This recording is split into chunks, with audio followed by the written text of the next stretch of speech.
Thank you. Thank you, Mayor Grimal. With the speaker list exhausted, I can thank the council for their concerns and questions concerning this particular presentation. Next, we have, I think, what most everybody's been waiting on is our forensic audit findings, and I'll turn that over to you, Mayor Grimal. Thank you very much, President Pro Tem Carrington. As Council knows, one of our very first orders of business back on January 4th was to set in motion the process for selecting a forensic audit firm and ultimately proceeding with a forensic audit. We have, as you know, selected Marsh Minnick to do that work. Marsh Minnick concluded their report and has now provided a written report to council members. The executive branch met with Marsh Minnick last evening to go over their findings as well. I think it's fair to say that there are a number of troubling findings in the report that you have access to, but I don't want to get into the details. I'd rather allow Marsh Minnick to present their information and findings. As you know, I believe council is intending to go into a closed session with the city attorney later to talk about any legal ramifications. But in the meantime, I'd want to welcome up Marsh Minnick to the podium to begin their presentation for the public and for city council right now. Welcome. Please could you state your names for our public record? Yes, good evening, City Council members. I am Melissa Minnick, and accompanying me is Brandy Marsh. So thank you for having us in this evening. As you know, we have concluded the forensic audit. It is a lengthy report of over 170 pages. So I am going to do my best this evening to give you an oral verbal presentation of that lengthy report. Naturally, you'll probably have some questions. I will try and take moments to pause to allow you to answer questions during sections. So first tonight, I'd like to talk a little bit about the differences between a normal annual financial statement audit versus what a forensic audit is. Secondly, I'd like to tell you about how we performed the audit. Third, I'd like to tell you about the findings, which predominantly included contracts and conduct. Fourth, I definitely want to talk to you about recommendations for how to potentially make improvements going forward. And then lastly, I do want to make sure we answer any questions that you have. So with that being said, I'd like to get started. Yes, continue. Thank you. So first, the differences between a financial statement audit and a forensic audit. So a financial statement audit is something that Pontiac has done annually. It is just a review of your basic financial statements. Those basic financial statements include your balance sheet, your statement of net position, your statement of cash flow, and others. Those financial statements undergo a very limited consideration of risk and internal controls and sampling of financial transactions so that a public accountant can form an opinion regarding the relevancy of the financials and materiality. That is very different than a forensic audit. What a forensic audit is conducted on an as-needed basis only. There must be predicate in order to conduct a forensic audit. Predications for a forensic audit include wrongdoing, such as potential fraud, waste, abuse, misconduct, or mismanagement. Forensic auditors investigate red flags of suspicious activity and allegations. Allegations specifically including identifying evidence of wrongdoing, documenting evidence in a fact-based report of findings, which here in Pontiac we concluded on July 31st, 2022. Our reports are not a matter of opinion because they are fact-based on evidence. There's a calculation of impact and magnitude of wrongdoing, and then again, supplementary recommendations for improvement. Now I'd like to talk about how we performed the audit. Forensic audits happen in 4 phases. The first phase is information gathering. The second phase is financial analysis and forensic testing. The third phase is compilation of results, and the last phase is actually the report and the recommendations. The forensic audit for Pontiac scope period was January 1st, 2014 until March of 31st, 2022. That included 8 years and 1 quarter. The forensic audit occurred in an orderly process. First, we start with general information gathering, and then we narrow down to specific information as we're able to substantiate allegations with the evidence that we found. The information gathered in total was 554 gigabytes of data. We were on site for a week between May 3rd through May 6th of this year, where we scanned paper-based records and collected electronic data. The city fulfilled 2 information requests, which included a lot of records such as bank statements, financial exports, financial systems, emails, computer files, shared drives, and other internal working papers. We submitted FOIAs to a state entity as well as county offices to get information. We interviewed 52 individuals who are current and former employees, officials, leadership, management, contractors, vendors, partners, and citizens. There was 1 person who declined to participate, and there were 11 people who were non-responsive to participate. I will come back to this in a minute. Additional information that was obtained came directly from the people we interviewed, where they provided us with additional evidence. We used online as a resource for evidence, such as the city's websites, where we could look at the agendas, packets, meeting minutes, official public video, and in past cases, transcriptions of meetings. We also looked at news and social media, and then other investigative queries. The information gathering was extensive. So once we gathered information, what we did is we compared those to the allegations, and then we identified the risks with the information that we had. And what we found was there were problems with contracts and conduct. With that, we compiled those results into the report I'm going to talk about this evening. We also performed fact-checking by re-interviewing individuals we previously had met with, and then also contacting other individuals and finding other pieces of information to substantiate our conclusions. So I'd also like to talk about an email that was received a little bit earlier today to council members. So the 1 person who had declined to participate was the former mayoral office holder. We contacted them in June and asked them to participate in the audit. Particularly, a 1-hour interview was requested for participation. Unfortunately, the former mayoral office holder was not able to make themselves available for a 1-hour interview and eventually requested questions in writing. We provided them questions in writing at the beginning of July. We gave them several weeks, 2 weeks, almost 3 weeks, to respond to questions in writing, and then those questions, some of the questions, had a response today, earlier today. So I just wanted to point out that the 1 person who did not participate, they did eventually today provide a response. However, it was after the conclusion of our findings. So their response was not included in our consideration of the audit. So with that being said, next I'd like to talk about our findings. Is that okay, President? Yes. Thank you. Okay. So, contracts. And if I pause for any reason, it's because it is a lengthy report and I do want to make sure that I cover everything. So, findings. So, contracts.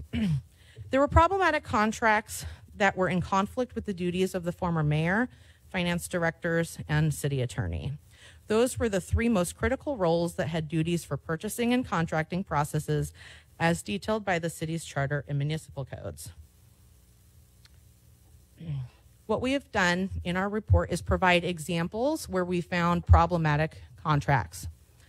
The first example, we're calling Firm 1, had worked with the city from 2015 until 2022. Problems started to arise around July of 2018 when former city council had approved a resolution for staffing services of just over $67,000. That was for 6 different positions that the city was looking to recruit for. Unfortunately, those 6 positions that were being recruited had changed. There were actually 4 iterations of changes that had occurred to the recruitment after City Council had approved the resolution for those funds. In total, 3 of the positions were not filled that City Council had originally approved in the resolution. That was the first problem with firm number 1. In addition to that, one of the position changes that was tried to be made was for the appointment of a city clerk. The former City Council president emailed firm 1 and let them know that the city clerk is a position filled through the City Council, and so they did not have authority to recruit for those positions. Nonetheless, further changes did happen to the recruitment process. And as I said, ultimately, 3 positions were not filled that City Council had approved. The next thing I'd like to talk about regarding firm 1 is the hiring of an interim finance director, which they helped to hire for. So in April of 2019, the former administration wanted to hire an interim finance director, and they wanted to use firm 1 services for that recruitment. When the City Council was asked for approval of the funding, that funding was declined. The next day after the decline of funding, the former mayor contacted the former HR director and indicated that they still wanted to move forward with the recruitment of an interim finance director. Eventually, that interim finance director was brought on board, and City Council voted not to confirm them. After non-confirmation, that person still worked for the city for several months.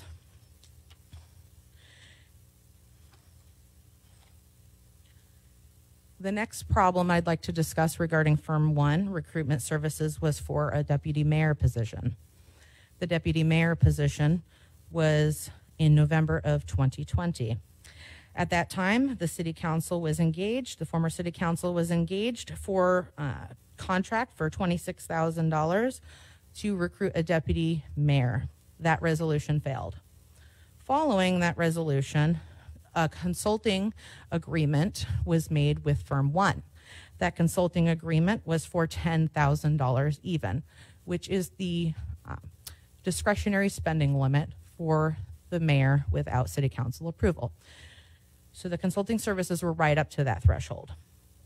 After that point, there was actually a second $10,000 payment that was made to firm 1. At that point, $20,000 had been paid above the discretionary spending limit of the former mayoral office holder.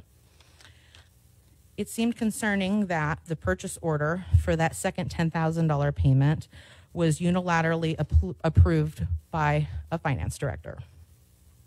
Additionally, that finance director's initials appear on the invoice that was used to make that payment. That payment seemed improper.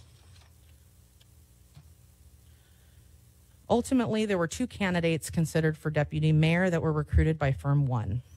One of those candidates actually had negative news that the former City Council had identified in May of 2021. Nonetheless, the former executive office did decide to hire that person. Ultimately, that person only worked for the city with 48 hours of wages before they were terminated due to that negative news.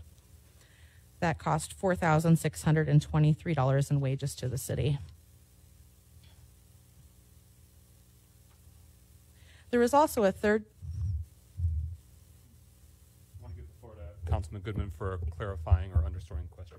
And just to solidify that point, for that candidate, that cost was incurred over how much time? 48 hours. Thank you. Yes, sir. Please proceed. May I continue? Thank you. So there was a third candidate being considered for deputy mayor.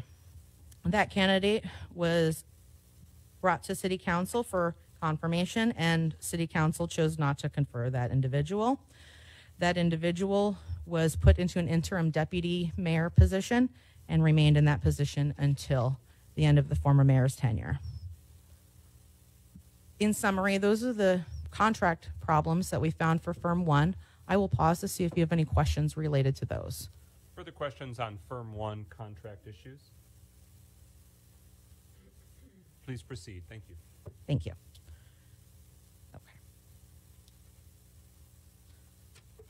So example number 2, firm number 2. They did business with the city from 2014 until 2022 when we were examining. 8 days before the end of 2017, the city had what we're calling eventually a self-created crisis. And this was a crisis for public safety services. There was a contract that was expiring, and it was just until the very last minute when it was renewed. There are 3 addendums in question, addendums G, H, and I. G and H were for planning and code enforcement services that were brought in-house.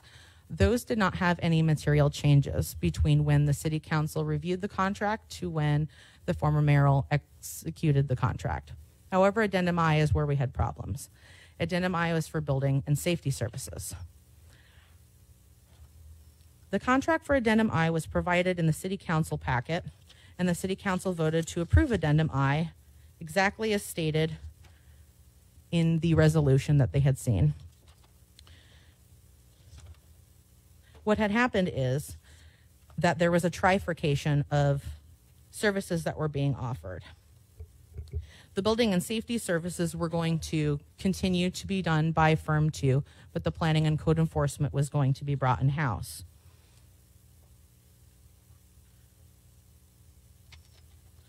When addendum I was presented to city council on December 5th, 2017, it was provided that the addendum to be executed and made it effective as provided above. It was very specific language that the contract was supposed to be for $135,500. Unfortunately, that contract ended up being more than $135,500. The reason for that is because when the former mayoral office holder executed the contract, they negotiated it so firm 2 had annual increases in compensation. They had annual increases in compensation over multiple years that city council did not approve of. Additionally, there was a provision in addendum I that was added, and it had to do with peak loading compensation, which effectively allowed the firm 2 to renegotiate more money from the city for large projects over $1 million. At that time, the city had done a bid with the county for a large project at the former Silverdome site. So what happened is that provision that was authorized by the former mayor but not authorized by city council led to the city having to pay almost $1 million more money in building and safety services for that new facility at the Silverdome site. The total amount, in fact, was $961,814.60. So can you elaborate further on sort of what that trigger was? Is it essentially paying higher versus using another firm or county entity to conduct those services? Or is it a matter of some timing of that led to a price increase trigger? So the provision in addendum I that allowed for renegotiation for large projects, that is what was triggered when the facility being built at the Silverdome site was officially announced that it would move forward. So had that provision not been there, then there may have not been those costs to the city. And that addendum was never brought before city council, or was it there an unfavorable decision that was rendered by the city council, but it was effectuated regardless? Thank you. So the addendum I that was presented to city council did not have that peak loading compensation provision. They did not see that provision. Want to continue, and then more questions Okay. for this particular firm. Anything further on this firm that you'd like to offer? Let me see here. Those are predominantly the results for firm number 2. Any further related questions at this juncture? Councilman Rutherford? I'm just trying to get clarity. Mm-hmm. You said the Silverdome site, we paid how much? It was what was constructed on the former Silverdome site. I believe it was Amazon. Okay. Is that clarification for you? Yep, I just couldn't. You did it for me. Thank you. Thank you. Councilman Nicholson? The items that were charged related to peak loading, it looks like were for building inspection costs. That's right. So, the issue, of course, that we're taking is that this wasn't approved. This addendum wasn't in front of the former city council. realistically, this building would had to have been inspected. So to my colleague's point, I think that there is, to put it all together, there would have been some additional cost. Clearly, the contract that was approved was not sufficient to be able to inspect such a large facility. But we don't know what that would have been or could have been. We would not know what that would have been. Additionally, the city has procedures for purchasing and contracting processes that they could have followed otherwise to make sure they got the right price and the right quality of work. But with that provision that was added to Addendum I after City Council had seen it, it effectively limited their ability to do the purchasing and contracting processes. Councilman Nicholson. Do we know that those services were provided by the original contractor, or were they subcontracted, those peak loading services? My understanding is it was provided by the original contractor. Thank you. Are there further questions on firm number 2? Please proceed. Thank you. Firm number 3. Firm number 3 had a complex business structure. On page 55 of the report, we tried to create a diagram to reflect the structure of the organization. So firm number 3 started working with the city in 2005 through 2021. Initially, it was with actually the owner of the firm, the owner's name directly, that the city was doing business with. The city had paid over $10,000, just over $10,000, before the former mayor, the former city administrator, and a former finance director went before the RTAB to request a no-limit contract for Form 3. That no-limit contract was declined, and instead, the RTAB authorized only an additional $15,000 in spending to the owner of Firm 3. More than $15,000 was paid to the owner of Firm 3 after RTAB's approval. There are invoices on page 56, which reflects the former mayoral office holder's signature, that reflect they were the primary approvers of the engagement with Firm 3. And RTAB kept a transcript of their meeting, which is how we know that they approved the additional $15,000. The transcripts are on pages 57 and 58. And to confirm, per Councilman Goodman's question, this is 2015 in question, correct? Let me look back at my report. And then 2016 Correct. at the beginning. They started working with the city as early as November 2015, but the meeting with the RTAB occurred in February 17, 2016. Thank you. Yes. So in total, what we found, and there is a table on page 60 at the top, the former administration had overspent TAB's authority by $1,382, and that was specifically for pension-related services. Additionally, after that, there was other unauthorized spending that had occurred, which was not re-engaged by RTAB or with City Council. Therefore, in total, there was $37,685 spent, where there was $22,685.30 spent in excess of what was approved. And that's Firm 3. Firm 3. Any further Firm 3 questions? Please proceed. Thank you. Firm 3 changed the types of services that they were offering the city in June of 2017. Previously, the former Firm 3 was providing pension and retiree litigation services. But in June of 2017, there was a new proposal for services related to general advisory services. That general advisory services was for $13,800 per month. That amount of money would have required City Council to approve a contract. However, that proposal did not have a signed contract, yet the city paid $13,800 a month. On the bottom of page 65, there is a table that shows you how many payments were made unauthorized by City Council. In total, there was $152,989.05 that was paid without former City Council's approval and without former RTAB's approval. At that time, it looked as though the former executive office was operating without a contract as well. We did not find a signed contract with that company. So the issue is dually, not only authorization from either legal entity that could have authorized it, the Pontiac City Council or the RTAB, but also no contract, regardless of authorization, was able to be documented or located. That is right. Thank you. Yes. And that's for firm 3 in the new permutation, the new utilization. The new permutation is the correct way of putting it, yes. Further questions as we're going along with this new use of firm number 3? Councilman Goodman, Councilwoman Rutherford.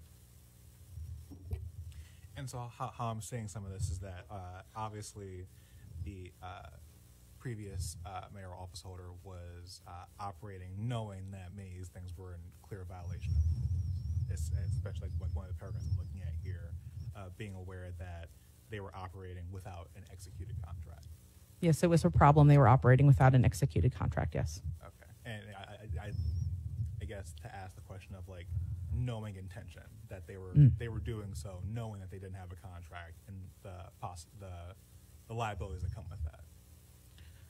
One of the duties of the mayor is to sign all contracts with the city as far as their awareness. And as part of our investigation, the former mayoral office holder had written an email to, I think, many of you, and in that had stated that I think they were basically trying to get legal counsel pertaining to the forensic audit, and they had actually indicated that all executive officers must sign contracts. And Randy, could you find me the page? We're going to find the page number that's on. So it did appear that the former mayoral office holder was aware that they needed to sign contracts. Thank you. Yes. We'll find that page number for you to reference. Understood. Councilwoman Rutherford, you have the floor. I'm a little confused. So, just for clarity's sake, we paid $13,800 every month. What's the timeline? So the table is on. Let me get that back. I need it to be said out loud. Yes, ma'am. Let me get the councilwoman. I'll grab the page.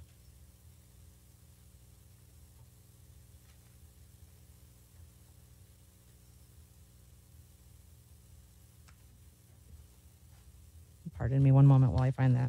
Sure. In July of 2017, $13,800 was paid. In August of 2017, $13,800 was paid. In September of 2017, $16,869.76 was paid, the monthly fee plus expense.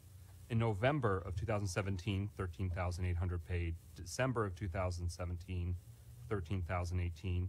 Later in December 2017, another $13,800, presumably them catching up with the missed month that came a few months prior. February 2018, $13,800 paid. March of 2018, $13,800 paid. And then there's prorated monthly fees and a partial payment of a monthly fee, respectively, in May of 2018 for $3,942.66, and in July of 2018, $6,500. In addition, in the beginning of this table, it shows at the top 2 June 2017 payments. One's a monthly fee plus expense. The other is a monthly fee plus OPEB expense. And those two numbers, respectively, are $14,024.26 and $15,052.37. So are those first 2 June 2017 payments under their previous relationship with the city, or is this all unauthorized spending details for this firm, which total $152,989.05, basically spanning almost an entire calendar year, starting in June 2017 and going through July 2018, so a solid 12 months. That is correct, thank you, and that is on page 65 at the bottom that you're referencing. And yes, those are all unauthorized spending because they were above the former mayoral office holder's discretionary limit. It was unauthorized by city council. It was not authorized by RTAB. That's what I just wanted it to be said, just so that I, for myself. Thank you for the question, Councilwoman. No worries. And then about the other question before regarding awareness of the former mayoral office holder and their duty to sign contracts. On July of 19, 2022, that former mayoral office holder emailed a letter, as I stated. I believe many of you were on it. And in that email, it said, quote, "Since the mayor of the city is required to sign all contracts of the city, I am awaiting your communication to execute an engagement letter with the city." Y'all ready today? Thank you. Councilman Parker, you have the floor. Thank you, sir. I just have a question real quick. You mentioned earlier that all contracts have to be signed by the mayor. Is it possible that any of those signatures she could have delegated that to someone else? We did not see any evidence of that. Thank you. Any further questions with the information that's been covered so far? Please forge ahead. Thank you. It appeared that the former city council became aware of Firm 3 on April 4th, 2018. And the reason for that is because a hearing for the prior services of pension litigation services became known. At that point is when the former finance director had requested additional invoices from Firm 3. The additional invoices were for itemization because previously the invoices just said for advisory services. The additional detail on the invoices was vague. That was still provided. Additionally, at that time is when we see the former city council reaching out to the city attorney for advice on how to handle the matter because they had not approved any expenses to the firm at that point. And that concludes Firm 3, if there are any other questions. Please forge ahead. Thank you. So we're on example 4 now, page 74.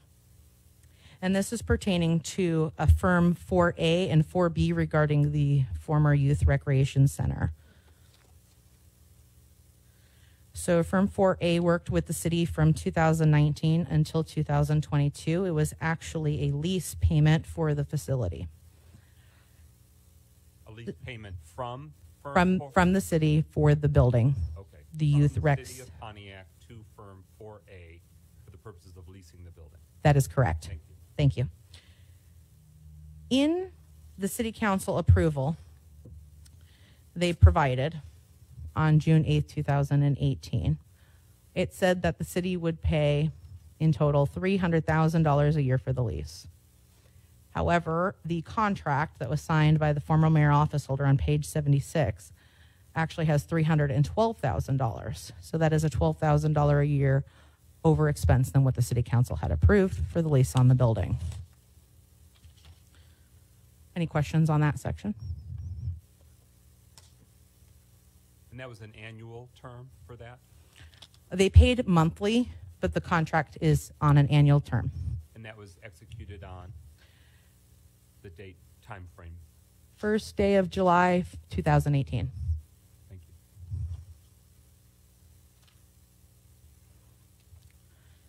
you. Okay. So in July of 2019, there was a change to programming services at the Youth Recreation Center, and this is where Firm 4B comes in. The former youth recreation manager had quit under difficult situations. The salary of the former youth rec manager was $57,200. And it appeared the former mayoral office holder chose to instead replace the employee by outsourcing to Firm 4B for programming services. There was an MOU signed with Firm 4B related to that services for $57,200, and that MOU was not brought before City Council for approval. There were communications, however, from the executive office related to Firm 4B's services. There was a launch announcement and other communication related to their programming. It just appeared that the MOU was not authorized by City Council.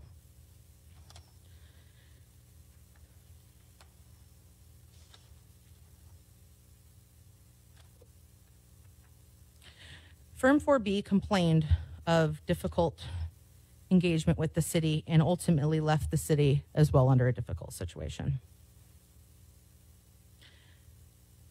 I'm going to talk about the holdover next. So any questions on 4B that was just offered? My question is, were the complaints dealing anything in terms of the regular and timely payment or the amount of payments, or was it how would you define it, and what are the implications for the city of Pontiac? It was a hostile work environment that was complained of. Understood. Other questions on firm 4B as it relates to youth recreation? Councilman Rutherford, you have the floor. It was, there's a part in here that says it was an additional $5,000 paid. Can you, it's on page 77, or, I see the 57,200, but it was an additional 5,000 paid. Can you elaborate on that?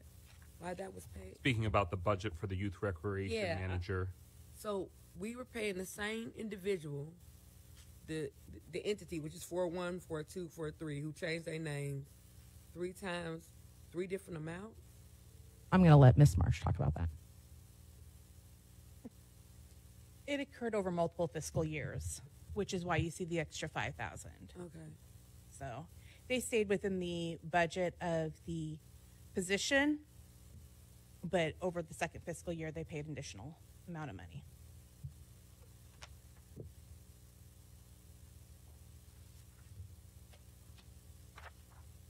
Any further questions? No, thank you. Thank you, Please. Councilwoman.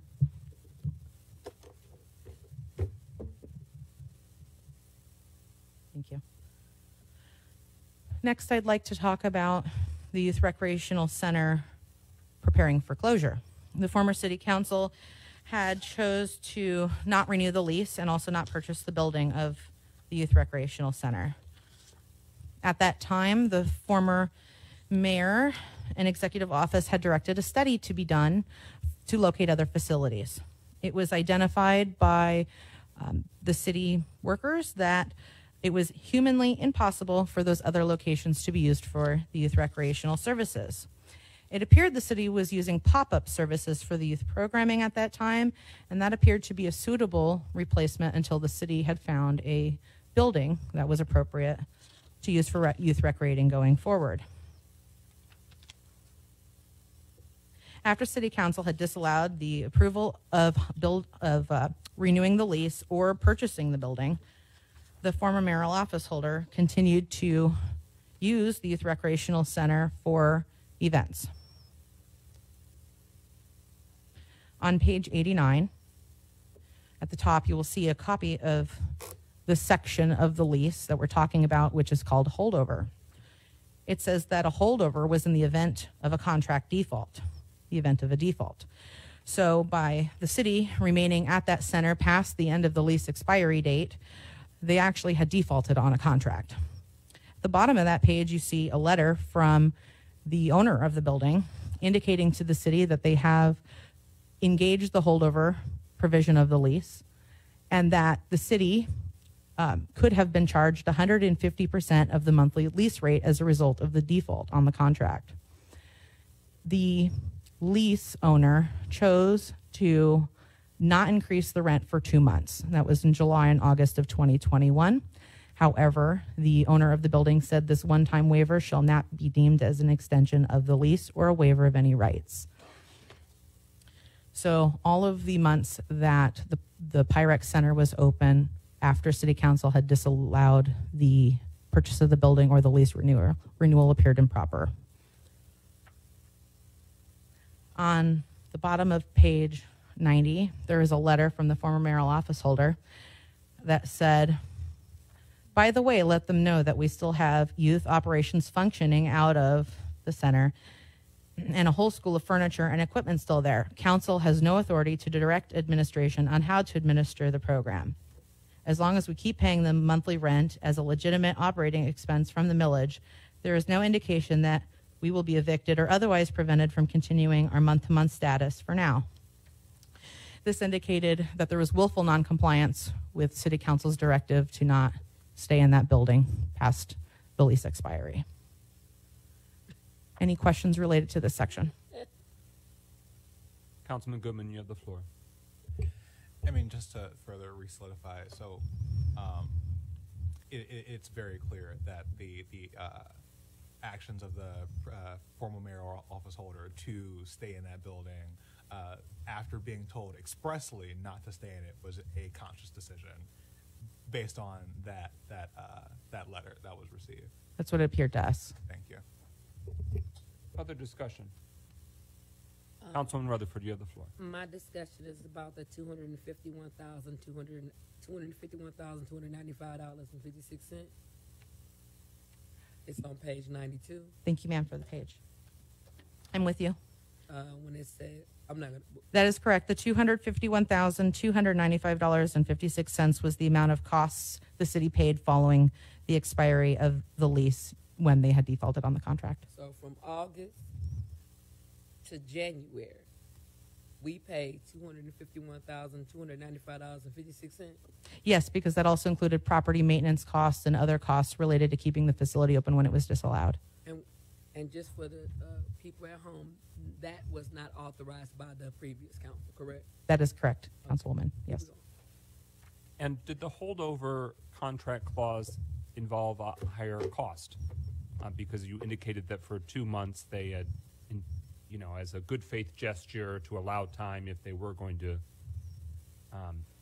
exit the building, that it would still allow for that same rate. So there was a higher rate based on this That is correct. clandestine continuation of the month-to-month situation. So the holdover contractual language had a higher expense to the taxpayers of the city of Pontiac. That is right.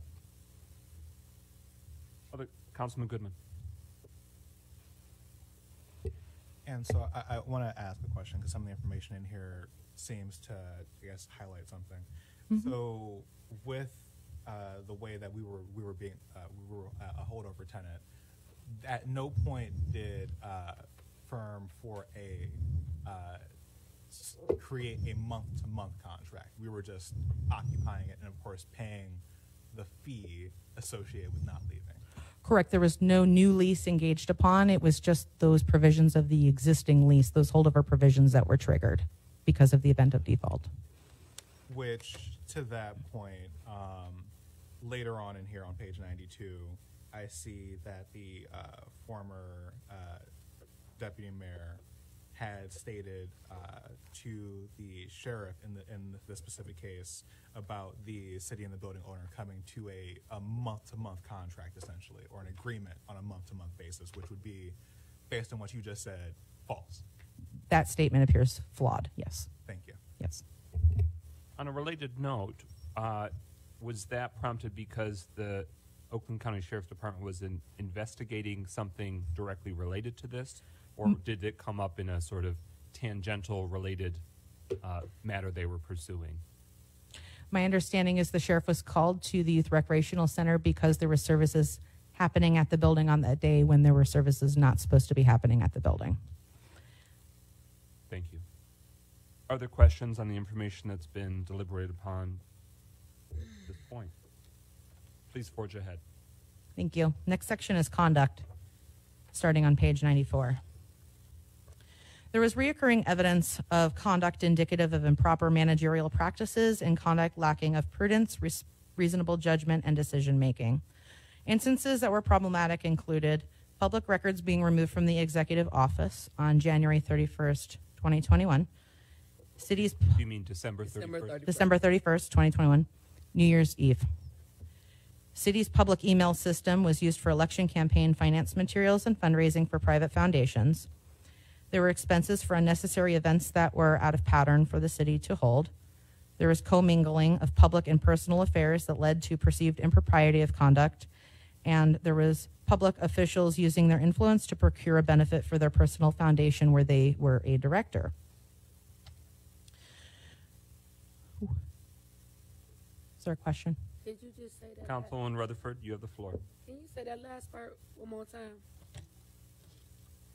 Can you say the last one you just said? The last one I just said was public official using their influence to procure a benefit for a foundation where they are a director. Okay. So we're on conduct, and instances of problematic conduct have just been shared. Anything further on those summary points? Thank you. That is correct. That was page 94. Please proceed. Thank you. What we used for reference for standards at the city was on page 95. There was 2 versions of employee handbooks that were published. One of those was published by the former mayor office holder and the former deputy mayor. So it appeared that they were aware of the conduct that they were expecting at the city.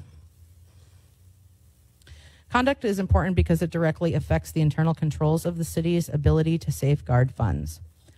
Unfortunately, the city demonstrated an inability to effectively communicate in a manner to mutually achieve objectives at that time. The first instances I'd like to cover is the farewell events that happened in December of 2021. There are actually two events that were labeled farewell that happened in December of 2021. One was a personal event and one was a city-hosted event. Bless you. I'm going to talk about the city-hosted event first. The city-hosted event was labeled as a State of the City address, which seemed unusual because normally Pontiac had held this State of the City address in the summertime in June or July. But this one was held in December of 2021 in a fiscal year where State of the City had already been presented. The National League of Cities, where Pontiac is a member, indicates that the State of the City is to set the agenda for the year ahead and financial policies and how the city will operate going forward. It seemed unusual that a State of the City would occur at a farewell event when that's looking at the past and not going forward. The former city council disallowed any expenses related to a December State of the City farewell event.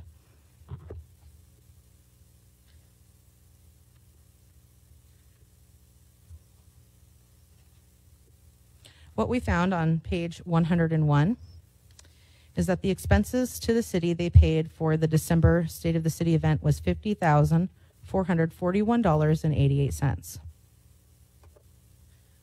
All of the charges were under $10,000 within the mayor's discretionary spending limit, except for the event space that was used for the December State of the City event.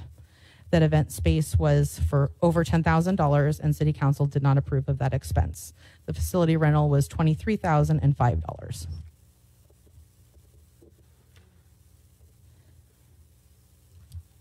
There was a city planner that was hired for both events. They worked on both events. On page 103, we can see a memorandum of understanding that was engaged with this planner to plan for the events.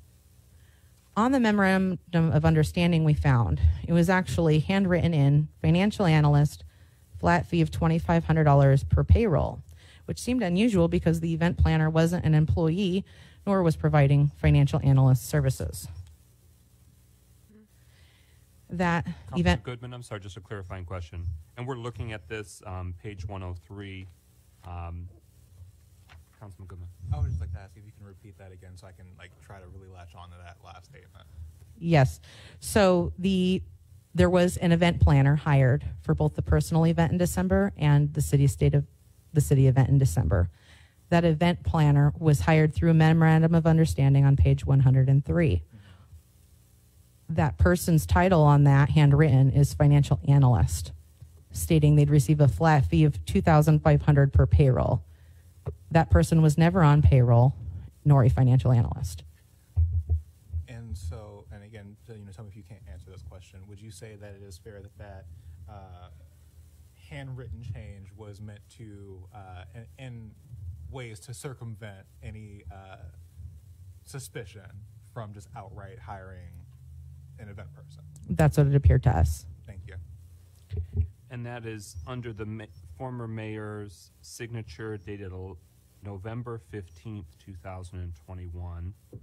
And the handwriting appears to match the signature and the date that was manually inserted there. Is that your analysis as well? Yes, that is our analysis as well. Right below the image of the memorandum of understanding, there's also a purchase order log, which shows that was unilaterally purchased by a finance director. Yeah. And was this event planner who was passed off as a financial analyst, had they ever had any contractual or direct employment relationship with the city that you, to your recollection, that you came across, or was this somebody that the city was newly engaging with? We had not seen prior engagement with the city and this person. Thank you. Mm-hmm. Councilman Nicholson, you have the floor. Were there any year-end tax documents issued to this individual? Was there any notations in that as far as what the relationship was? Or I'm going to let Ms. Marsh answer that. She was an independent contractor, so we didn't see any tax documents. In total, that person was paid $7,500.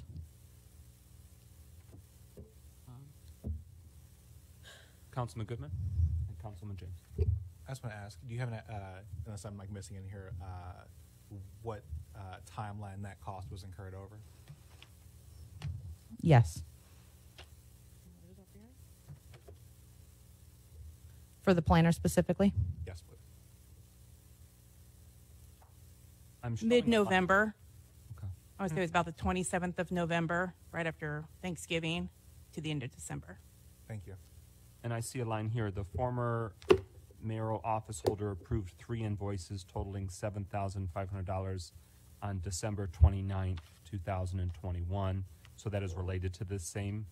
That is right. Yes. Okay. Yes. So December 29th, I'll have to check to see what calendar of the day of the week that is, but these are the last remaining hours of that expiring mayoral term. Councilman Nicholson? was the term financial analyst in any of the other any of the invoices or within the system at any point? That was the only time we saw that was the handwritten. In the invoices, it indicated they were doing event planning, not financial analyst work. Great, thank you. Yes. Did you come across over the years other instances where the guise of financial analyst was a position used to provide services of a different nature? Or is this? In firm one example, a financial analyst was a position that was being sought to be recruited by the city. That was the only other instance where I believe this role came up. It was pertaining to firm one recruitment. Councilman James. Yeah, on the, so we've got two documents here. One, the memorandum of understanding where the mayor was asking for this to come out of payroll. So none of these payments, though, in fact, did come out of payroll. That is correct. None actually went out of payroll. They were just checks issued to a vendor, which So- was the planner. Do you know if they were on the vendors list? They were on the vendors list. They have a vendor number. Okay. Are there questions at this juncture? Please proceed. Thank you. I'd like to turn to the personal event that happened in December. On page 105, in email, we found a financial report for the foundation that was hosting, along with the former mayor office holder, the other personal December event. We used that financial report and compared that to the expenses the city paid for the city's farewell event to see whether there was overlap or similar expenses that were paid and to determine whether the city paid for any of the expenses at the personal event. We contacted vendors as well. We had two vendors indicate to us that they did provide services at both events, and the city had paid them for both of those events. Additionally, there were supplies purchased for both events that were used at both events. On page 108, you can see on the left an image of the official City State of the City event, and on the right, an image of the personal farewell event, and both are using the same red carpet and the same backdrop for photos. The image on the left was retrieved in the email from a photographer who was at the city's State of the City event in December, and on the right, we found that image through social media by a person who supported the former mayor office holders campaign. On page 109, there are images of keys to the city that were handed out also at both events. We can see on the December 12th event, which was the personal event, those keys look similar to identical to the farewell event, the city's State of the City event on December the 16th. It appeared the city had purchased over $5,000 in keys. I need a key. Councilman Any questions? So actually related to that purchase, assuming that was purchased using city money, that would be city property, correct? That would be our understanding. So to go further on that, and this may go outside the scope of this, I do remember a business closing in the city of Pontiac not that long ago, in which I believe the former mayoral office holder gave a key to a now closed business owner in the city. Safe to say, obviously, that's not their job anymore to hand out those keys, but I would say that that key in itself would be city property that was not turned over and then was being used by someone who should not have said property. The city did pay for the keys, and our understanding is therefore it'd be city property. Thank you. What month or year did that take place? I'm assuming that it is the when Nick's Corner closed. So this calendar year, when the former mayoral office holder is not a city employee or not Correct. holding the mayoral office. Others that wish to have the floor, Councilman James. Yeah, on the invoice for the keys, did we check to see whether there were two kinds of keys that were part of that invoice? Were there two separate, not orders, but just two separate items ordered in that purchase? There were actually awards purchased from multiple vendors for keys, and there were different styles of keys. Okay, and they were all on the same purchase order, though, the $5,000. They were all purchased with the former mayor office holder's credit card. Okay. So, but we have proof that both of those keys were purchased with city funds. The keys were purchased with city funds. Okay, thank you. And when you reference credit card, is that a city-issued municipal credit card? Yes, was it is. Someone's personal credit card? No, it was Green the Plus? city-issued municipal credit card. Thank you. Other discussion? I'll wait. She Okay. ain't got to. I'm just waiting on her to get to 128. Please forge ahead. Thank you. The next page I'm going to talk about is 110. On 110, the personal event that was held by the former mayoral office holder in December was to benefit a foundation where they were a director. There was an executive aide who was working for the former mayoral office holder who was looking to solicit money for the foundation and for that event. We saw that that executive aide had at least solicited the city attorney for a donation for that event. I just need you to say that again. So somebody who worked for the city of Pontiac went to people soliciting money for a private donation, for a private foundation, right? Did I get that right? You did get that right. Okay, keep going. And that was the city attorney who was propositioned by an executive aide. Okay. Is keep going. that staff member who did the propositioning still a current employee? They are not a current employee. Councilman Goodman, you have the floor. To further go on that, so that private event that funds were being raised for also used supplies and materials that were purchased by city funds, I'm assuming, as what we've gathered so far. That is right. So the former mayoral office holder used city property and city resources to hold a private event for a foundation that they are on the board of. Yes, and I do want to note that the foundation did pay for some of their expenses, but the city also paid for expenses that were used for that personal event. Thank you. And what you're showing on page 110, an email from December 3rd, a Friday, a weekday at 3:16 p.m., is that an email that's from a City of Pontiac government email? Yes, all of the emails in here are from City Pontiac emails that we received through information gathering. And And that's a city staff member using a City of Pontiac email on a City of Pontiac device, presumably during standard work hours during a weekday. That is right. On a page 110, the December 3rd, 2021 email is from the former executive aide to the city attorney. And it says, I am still hoping that you or your firm would acknowledge that the former mayor has been loyal to your firm during her tenure, and I would like to say that whatever you can give would be greatly appreciated. Checks must be written out to the foundation. Other questions at this point? Councilman Goodman. Now, this may be a question for a legal mind in the room. Would it be safe to say that in some ways that using the relationship that the city and the former mayor office holder had with said firm to try to elicit donations would be in some ways an improper use of position? Well, we think it would be improper, yes. Thank you.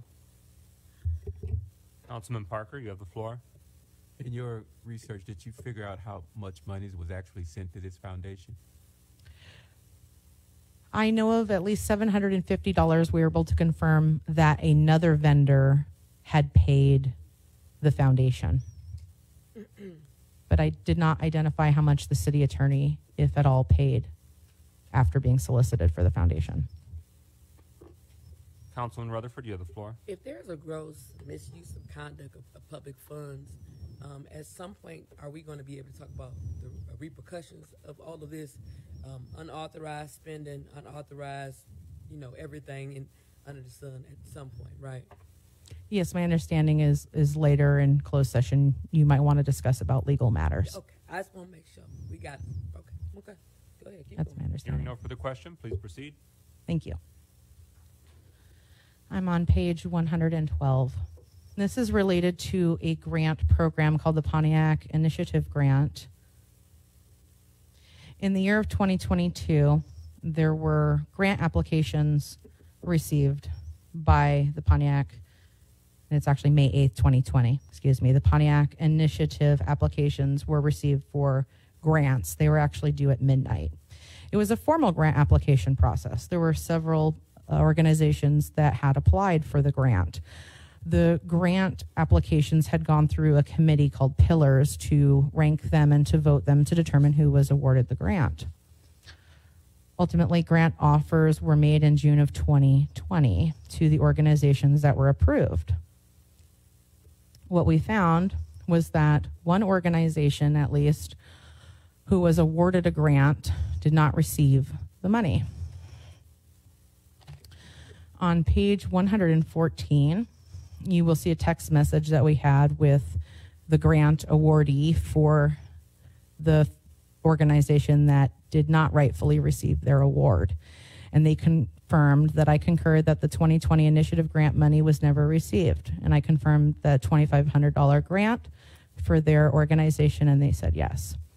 I also talked to them on the phone and orally confirmed my understanding with them as well that they never received their grant money that they were awarded.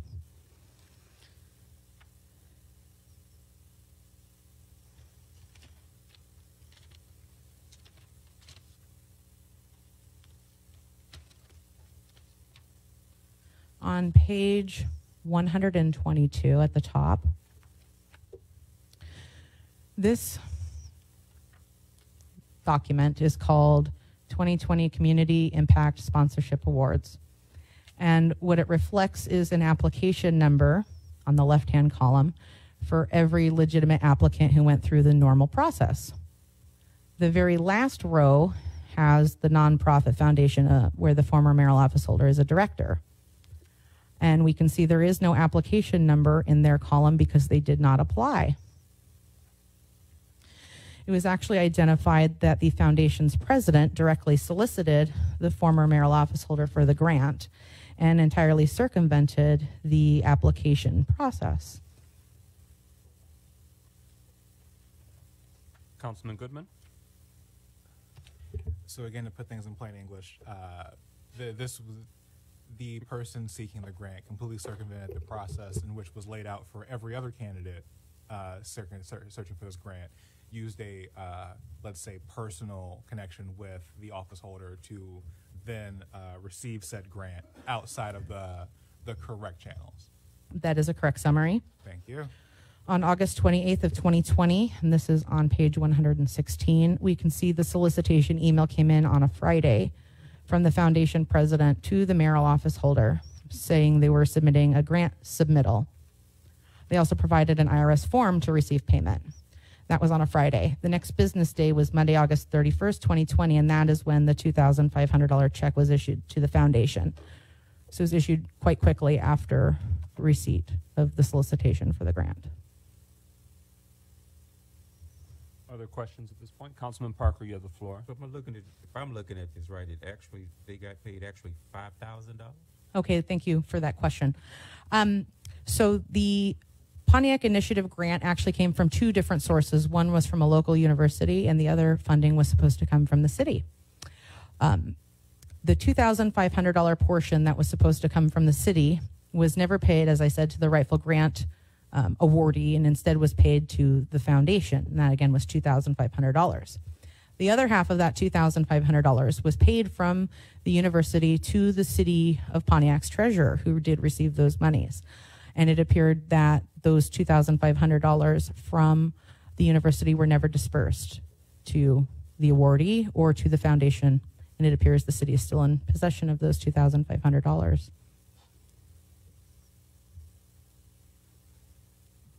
Please proceed. Thank you.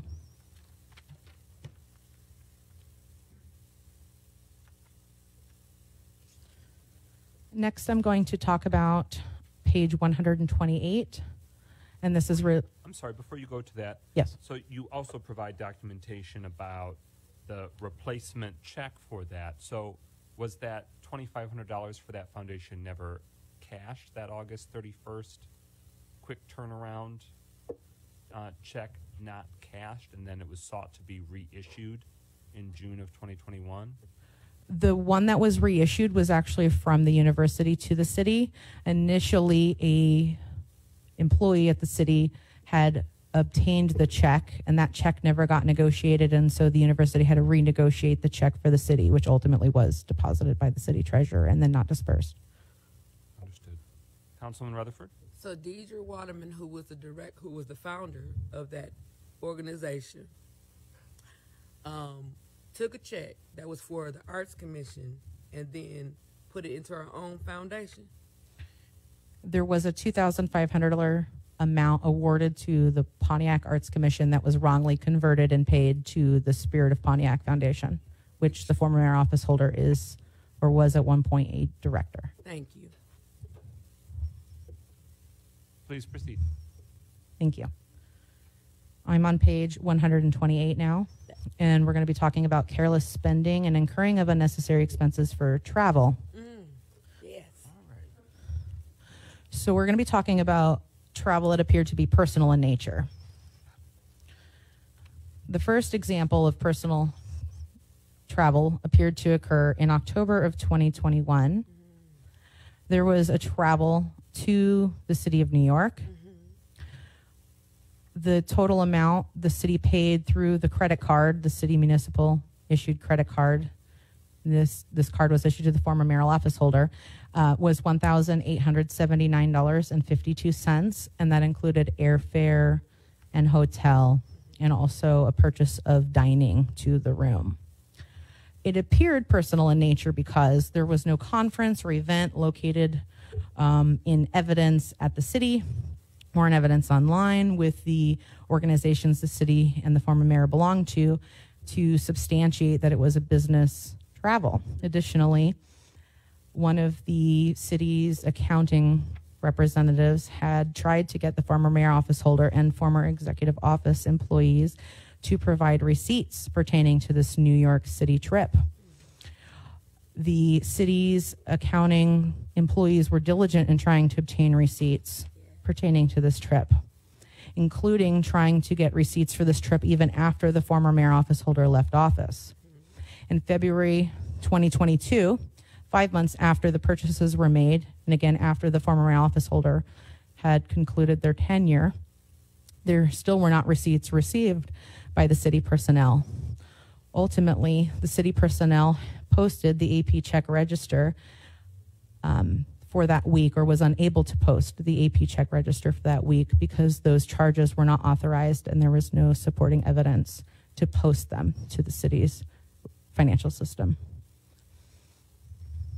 That's the end of example one for personal travel. Any questions? Councilman James. Does the city require expense reports?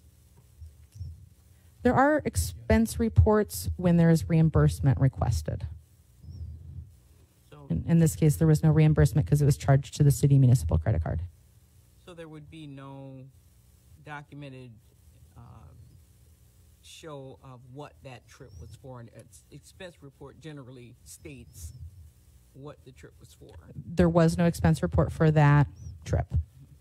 And so the only thing that the city would have is there a requirement for a person to submit their receipts? There is a requirement to submit receipts. That is a process that occurs right now where credit card purchases usually have receipts accompanying them to substantiate those. Time are you normally given to submit those receipts? Usually it's, thank you for that question. It's usually in order to post that AP register for that particular week. So they do check runs, and they have to have it in within the check run. Councilman Motherford and Councilman Nicholson, and then I'm reading this right. I'm on page 130, if you'd like to get there with me. Thank you. The hotel receipt shows the balance split between two cards, right? And it was a junior suite. That is correct. It was a junior suite. Yeah. The junior suite allowed for a hide-a-bed, a sofa bed as well. So there are opportunities to have two beds.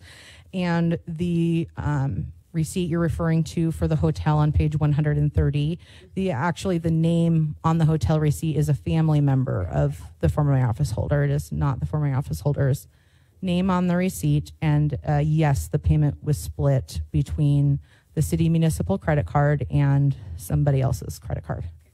So, okay. I just wanted you to say it out loud for the people in the back. Thank you. Councilman Nicholson, you have the floor. I'm all set. All right, that question was asked and answered. Other questions? Please forge ahead. Thank you. The next example of personal travel I'd like to talk about is on page 135. So this one actually had an element of business use to it. It was a trip to Hawaii for a conference for the mayors for the United States. So it was a business trip.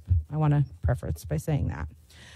The former office holder had registered for this event in advance, and it appeared in the initial registration that they had intended to stay in Hawaii for several days after the conference. The flights for the trip to Hawaii were actually purchased the day before departure. That seemed troublesome because I think a reasonable person would understand that flights often cost more right before travel. It is hard to substantiate what the cost would have been had those flights been paid in advance. What we saw is that instead of the former mayor office holder staying in Hawaii for several days after the event as they initially intended, they actually chose to have an extended layover in Los Angeles.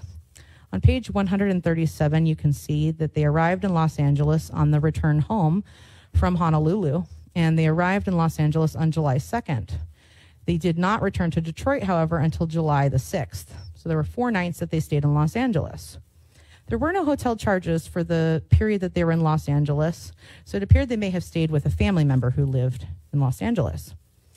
The problem is that there were expenses that the city incurred to ship the mayor, the former mayor, a package of conference materials. It was almost a 6-pound box, and the receipt is on page 138. And the former executive office personnel had to ship the box to the residence of the family member during that time the former mayor office holder was in Los Angeles on the layover for 4 days. Any questions about that trip? Councilman Rutherford, you have the floor. Yes, you said tickets as in plural, more than one. The tickets for the airfare, there was a ticket from Detroit to LAX to Honolulu, and then the return trip was from Honolulu to LAX to Detroit. On the way home, there was a 4-day layover at LAX. But it was just for one individual, not One individual flying. Okay. Yes. Thank you. And relatedly, the registration for the conference was paid February 28th of 2019, 4 months before the start of the 4-day conference. But the tickets with taxpayer dollars, the ticket for the one individual was purchased the day before the flight? The airline was purchased the day before the flight, but the registration had happened months in advance. Councilman Rutherford? One more thing. It says the financial impact for the totality of this conference was, what was it one more time? It's on page 138, bottom left, to the left. $4,094.38 was the financial impact, and that excluded the conference because that did appear to be legitimate, and also the registration fee for the conference. Thank you. Seeing no further questions, please proceed. Thank you. The third example related to potential personal travel was page 139. This again appeared to be a legitimate trip, but the city had incurred extra expenses pertaining to this trip. The former mayoral office holder was a speaker at an event in Los Angeles from December 10th, 2019 until December 13th, 2019. The flights were paid for by the organization. However, the former mayoral office holder had requested changes to the travel, which allowed them to travel from Detroit to Los Angeles. Then, after the conference, they stayed one extra night in Los Angeles and then were flown to New York for a weekend stay. After that weekend stay, they returned back to Detroit. As I said, the conference had paid for the majority share of this travel. However, the conference had required the city to pay any extra expenses related to those modified personal travels, and that was $607.25. And that was paid using taxpayer funds, the $607.25 in extra expenses related to modifying the existing travel, correct? Correct. That was paid with the city municipal credit card. And were there any evidence that you could detect about legitimate municipal activities or mayoral duties that were calling out for physical presence in the city of New York following this Los Angeles trip? We did not find any connection to city business in New York for that weekend stay. And I want to restate that actually this trip was not on the city credit card, Ms. Martian, for me. This was paid by check, these extra expenses. The $607.25 was municipal funds? But it was municipal funds. By check. Thank you for that. Check and credit card. Councilman Nicholson, you have the floor.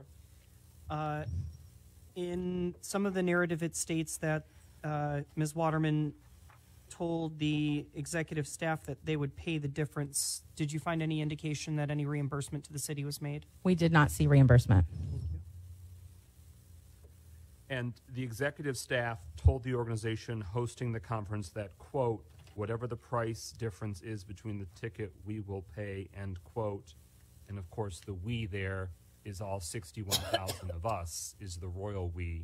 But was that in email form that you were able to retrieve that statement? Yes, that statement was retrieved from the city's email system. Thank you. Please proceed. Thank you. Next, I'd like to talk about the removal of public records. That's on page 143. On December 31st, 2021, in the evening, New Year's Eve, there was a U-Haul truck parked outside of City Hall. We found that the police, the sheriff's office, had responded to the city related to suspicious circumstances about that U-Haul truck. In the city, in the sheriff's report, it indicated there were 30 to 35 boxes in the back of the truck that they had observed. And they had observed individuals using or walking out of the city with the boxes and putting them into the truck. There was photographic evidence of the boxes of files. On page 144, we have images. The bottom image of the former mayoral office holder in front of the truck of boxes was taken from their Facebook page. At the top, there is an image that was obtained from a cell phone camera of a person that we had interviewed. And we can see that the community was concerned about the records being taken. The comments included, in the dark, after hours, no one checking what's being taken. It was determined that the records had come from the former executive office. On page 145, we have an excerpt from the sheriff's report where they had interviewed the former mayoral office holder on that day. And they had indicated that the cleaning out of their office was made difficult because they saved everything. There were pictures obtained through our interview process with individuals of what the executive office had looked like prior to being packed up.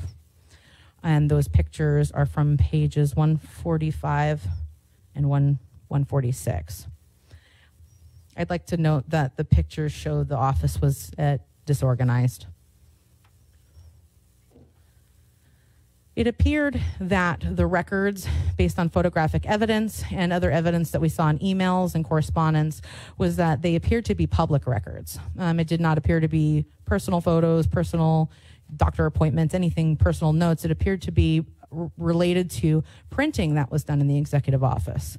We saw that based on a litany of emails over the number of years where the former mayor office holder and executive staff had to print paperwork for the former mayor because they preferred things in writing. So therefore, we concluded that those records that were in the executive office were not only personal records. Any questions? Councilman Nicholson? The photographs, while they're printed in black and white, I've seen some cleaner digital copies of those photographs where the boxes were actually marked. Were you able to read the markings on the sides of the boxes? I believe a few of them I saw said accounting documents or financial documents. I see what you mean by the image is a little blurry when blown up. When you look at it, the image clearly, it appears that it was city records, such as like accounting notes, and then they were crossed off and it says like mayor's files. So they were originally city boxes at minimum that contained public records that were crossed off and indicated mayoral files, which again indicates that it potentially was public records because it does say mayoral files and doesn't say the person's names, personal files. Thank you. Who paid for the U-Haul services as well as the crew members that were for many hours loading that? Was that something that was incurred by the taxpayers, or was that a private personal expense that was incurred by the former mayor? We did not see the city had paid for the U-Haul truck. We do not know who the individuals were that helped move the boxes out of City Hall, other than what the sheriffs had observed. We did request photographic security image from the city, and it was no longer on retention for us to observe who had removed the boxes. And so that estimation of 30 to 35 banker-style boxes that was provided by the sheriff department, that was their sort of eyeball assessment. Yes, that was provided by the sheriff's office and then corroborated with the photographic image from the former mayor office holder's website. Councilman Goodman? Would it be safe to make the assumption that some of the labor that was used in removing those boxes from City Hall were city staffers by any chance? Interviews were conducted with at least 3 city current and former employees who indicated they did help pack the boxes that did leave city into the U-Haul truck. And did those staff members during interviews, be they current or former employees, offer an assessment into the nature of the materials that was being loaded in and then therefore removed from the city and are therefore the residents' premises?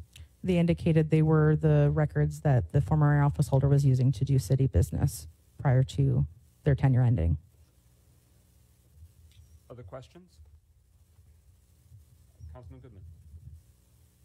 And just to further go over intent here, what day, for the public's benefit, did this take place? December 31st, 2021. And safe to say that is the last day, or close to the last day, that the former mayor office holder would have been able to access the building and to take such action. That is the last day, is my understanding of their tenure. So you go further to say like there was obviously intent behind the actions and probably the timing. Based on the sheriff's report, the intent was to clean out the office of the executive office. In the comment of cleaning out, would you say that there were things removed that I guess go to say, I guess, normal transitioning out of an office, or was there a obvious specific purpose with what was grabbed? One of the interviews we conducted indicated that normally when there was a transition between executive officers, there was a period where executive staff would screen records to separate personal and city property, and they were not requested or allowed to sort through the boxes and until the last day where they had to put everything together to be moved. When you say requested or allowed, was there an attempt by anyone during that administration to do that screening, and were they stopped? At least one individual indicated they were denied the ability to sort through personal versus public records. Did they share who denied? They indicated the former mail office holder did not want the paperwork to be handled because they felt that they didn't want other people in their business effectively. Thank you. Pro Tem Carrington, you have the floor. Yes, thank you, President McGinnis. So were you able to substantiate that particular statement that the staff made?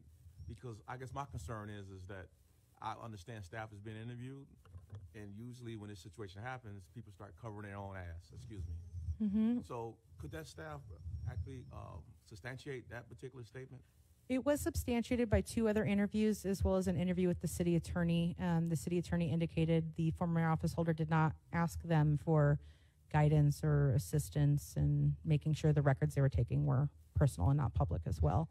So all indications were that the public records were removed from City Hall. All right, thank you. No further question. During your review, were you able to determine if the city formally, informally, or statutorily has or had any policy in terms of record retention for public records, or is that a weakness that was identified, that there isn't clear, explicit policies or safeguards for the city of Pontiac in that regard?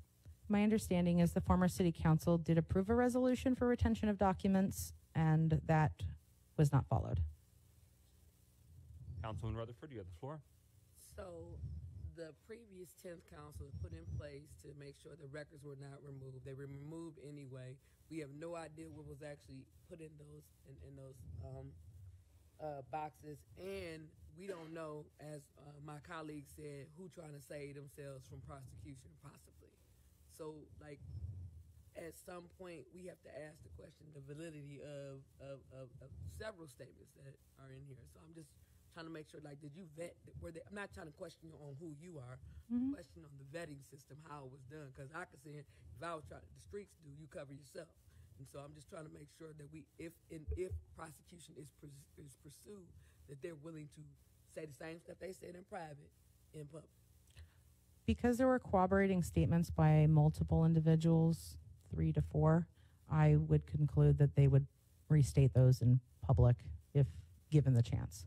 Thank you. You shared that of all the individuals you reached out to, only one explicitly chose not to. It wasn't a matter of non-response. They explicitly chose not to respond. That was the former mayor. And then they have sent an email response to your questions this afternoon.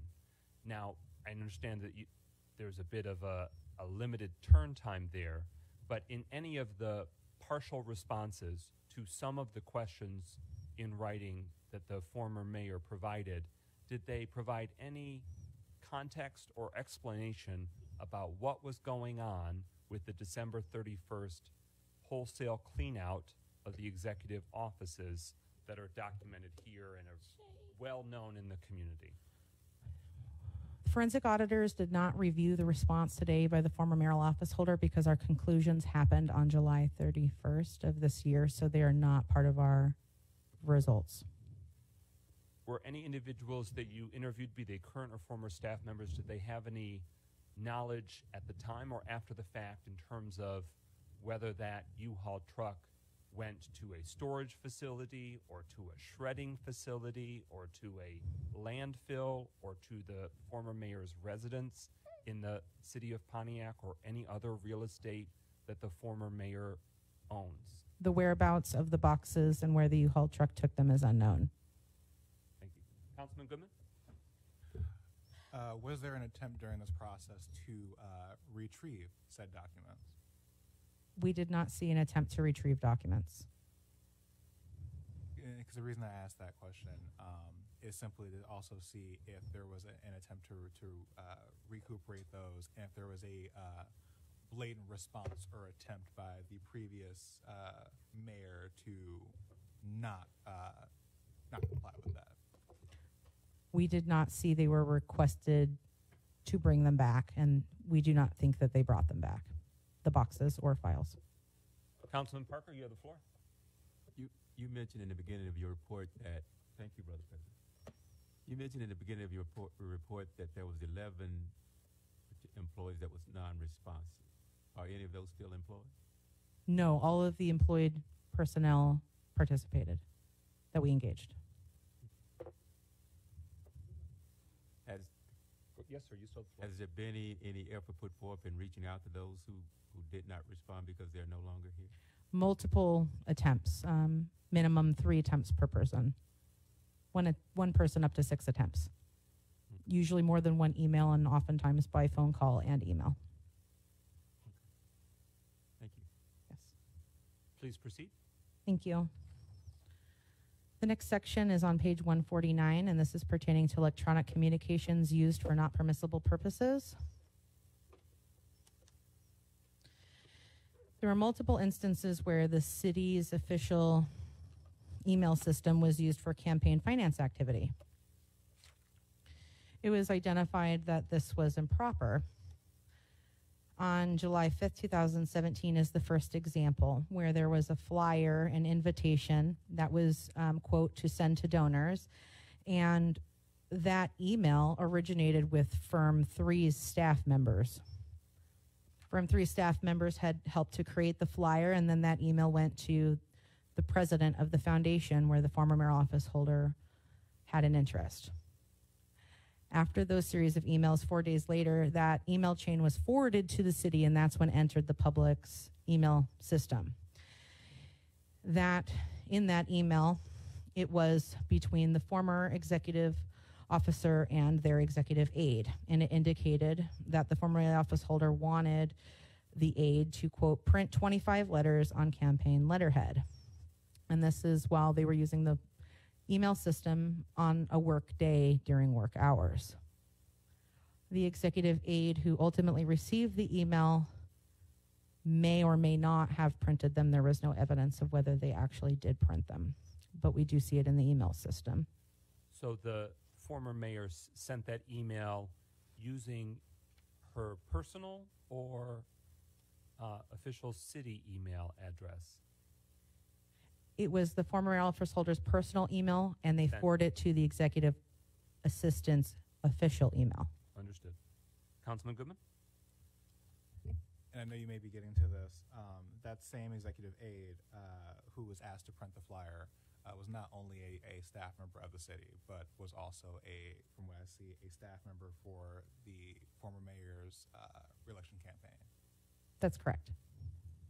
Is this the same or a different executive aide who has been invoked earlier that was shaking down the city's law firm for donations to the foundation? Or is that a different? It's the same. Same, okay.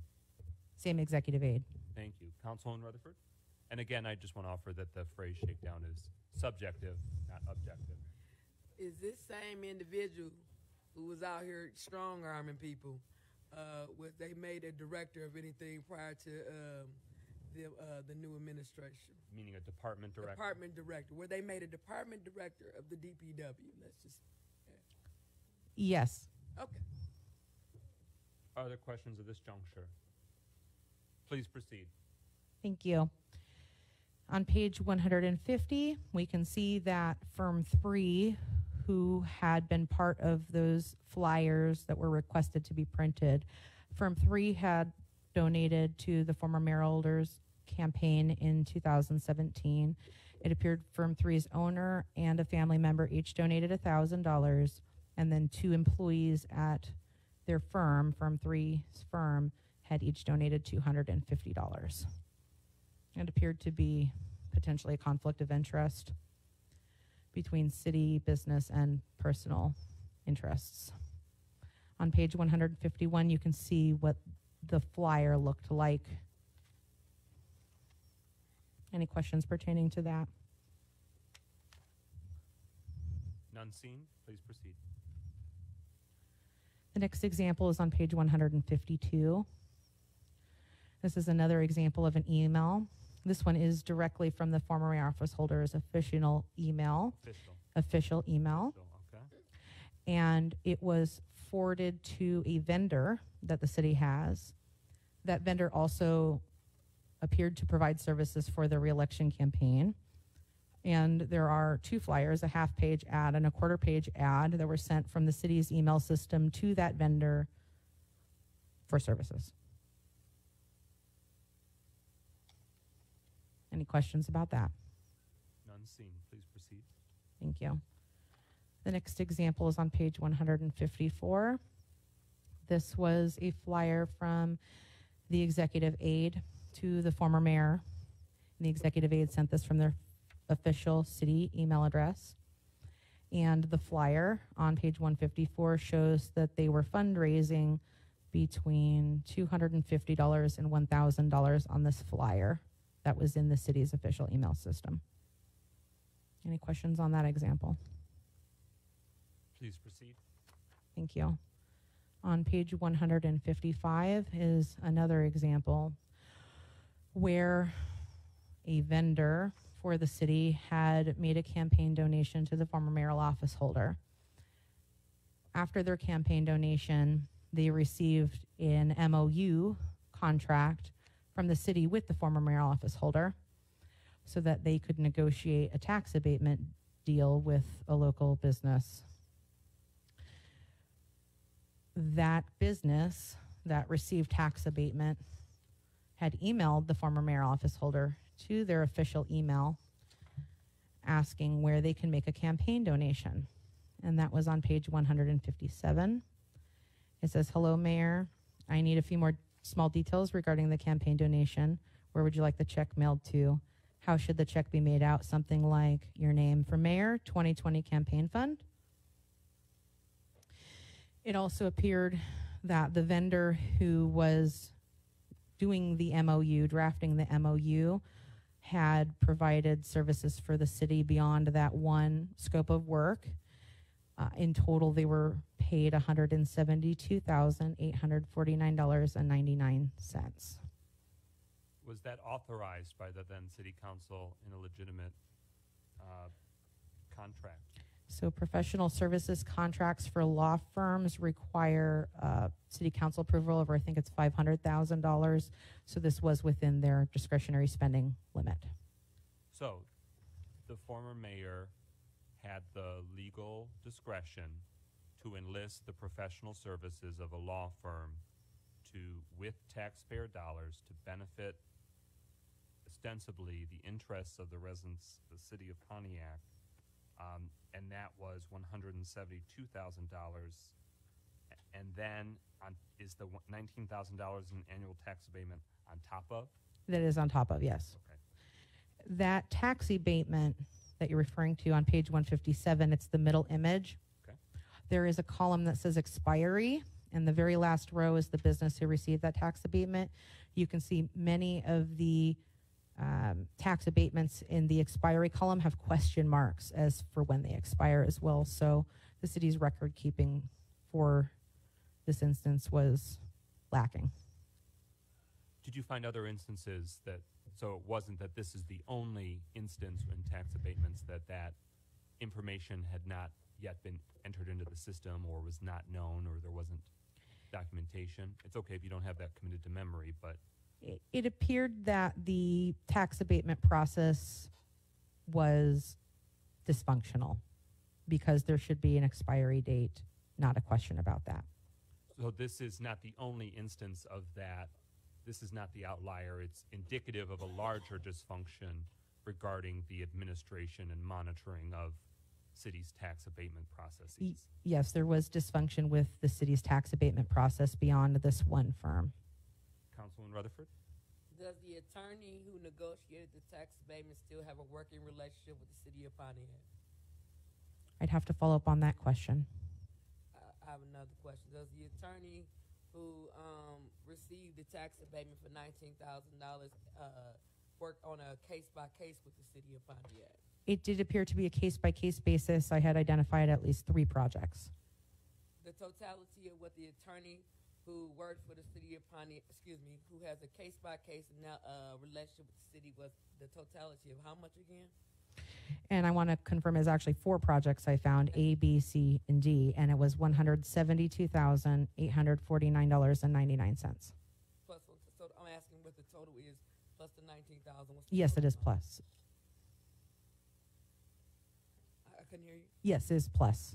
Right. So what's the The $172,849.99 is including the amount they were paid to draft that MOU for the tax abatement. Thank you. And did the former mayor respond using her City of Pontiac email to the email solicitation inquiring about details for campaign donations? We did not see a response. Okay. Others who wish to have the floor? Please proceed. Thank you. We've now reached recommendations on page 158. So recommendations from a forensic audit are consultative, meaning that you have discretion as to whether to implement our recommendations. A decision to enact a recommendation that's encouraged in our recommendations are encouraged to be retained, such as a plan of how they're being enacted. So that way there is oversight and assurance that the recommendation was implemented and that after implementation it was operating as designed to protect the city from risk. Other recommendations the city may choose not to enact, and when that happens, we recommend that you memorialize the rationale behind that, so that way in case there's a question going forward, someone can go back and look at it to determine why that recommendation was not implemented. It's also okay to adjust a recommendation to best suit the city. You all know the city better than we do. So to ensure there are appropriate modifications, it is appropriate to adjust any recommendations to ensure its successful implementation. We broke out recommendations into 4 sections. The first section is on page 159, and that's related to recourse and recovery possibilities. Many of those pertain to legal options the city could consider, and so I'd like to skip that for now and talk about contracting practices. Contracting practices are on page 165. First recommendation is that the city centralize the location for retention of all contracts, and as well to define what a contract is. A contract includes an agreement, a memorandum of understanding, and other titling. All contracts we feel should be on file at minimum with the city clerk's office per the resolution for the retention of records, as well as on file in the finance department as they are responsible for payment related to those contracts. We recommend that all contracts are scanned in their entirety into the city's system where many contracts are currently scanned and retained. We recommend a quality control check in that system in order to ensure that the contracts are viewable. We found several contracts that have distortion errors and are not viewable in the system, so we had to find those contracts other ways. The third recommendation is that the contract records should match between what is on file in the clerk's office, on file in the finance department, what is on file in that system. Those should all match, those contracts. So we're recommending a continuous and iterative quality control check to ensure all contracts are properly recorded, filed, and scanned. Any questions about those so far? Thank you. Please proceed. Okay.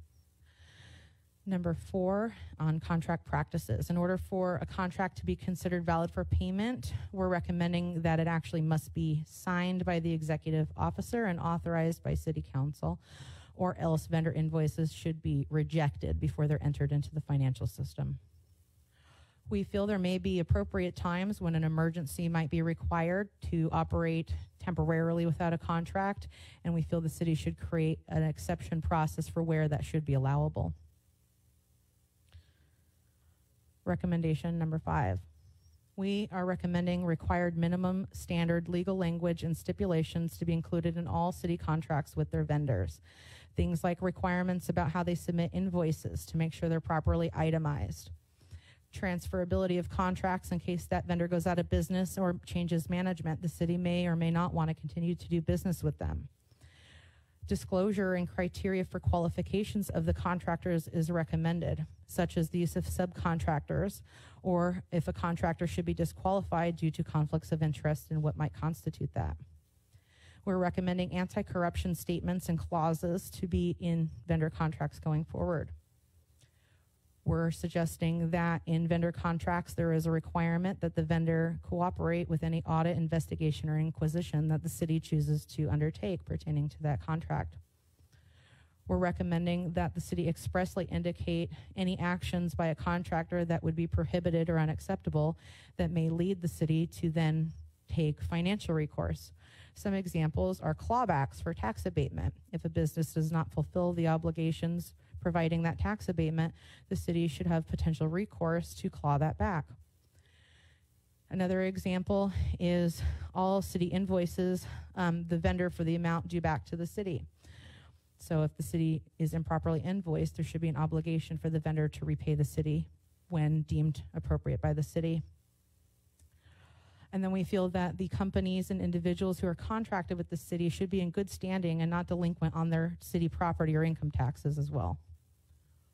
We're recommending that as to be boilerplate language at all contracts that the city engages in. Any questions related to that? Please proceed. Thank you. Number 6, the recommendation is to create a policy or approve an ordinance related to disciplined contractual management processes that are iterative and calendar oriented. The purpose of having this process is to ensure that contracts are retained properly, ensuring that there are no self-created crises due to contracts running out of time. So establishing internal deadlines for decision making on contracts that are coming up and expiring soon would be helpful. Avoiding emergencies of publicly provided services is important.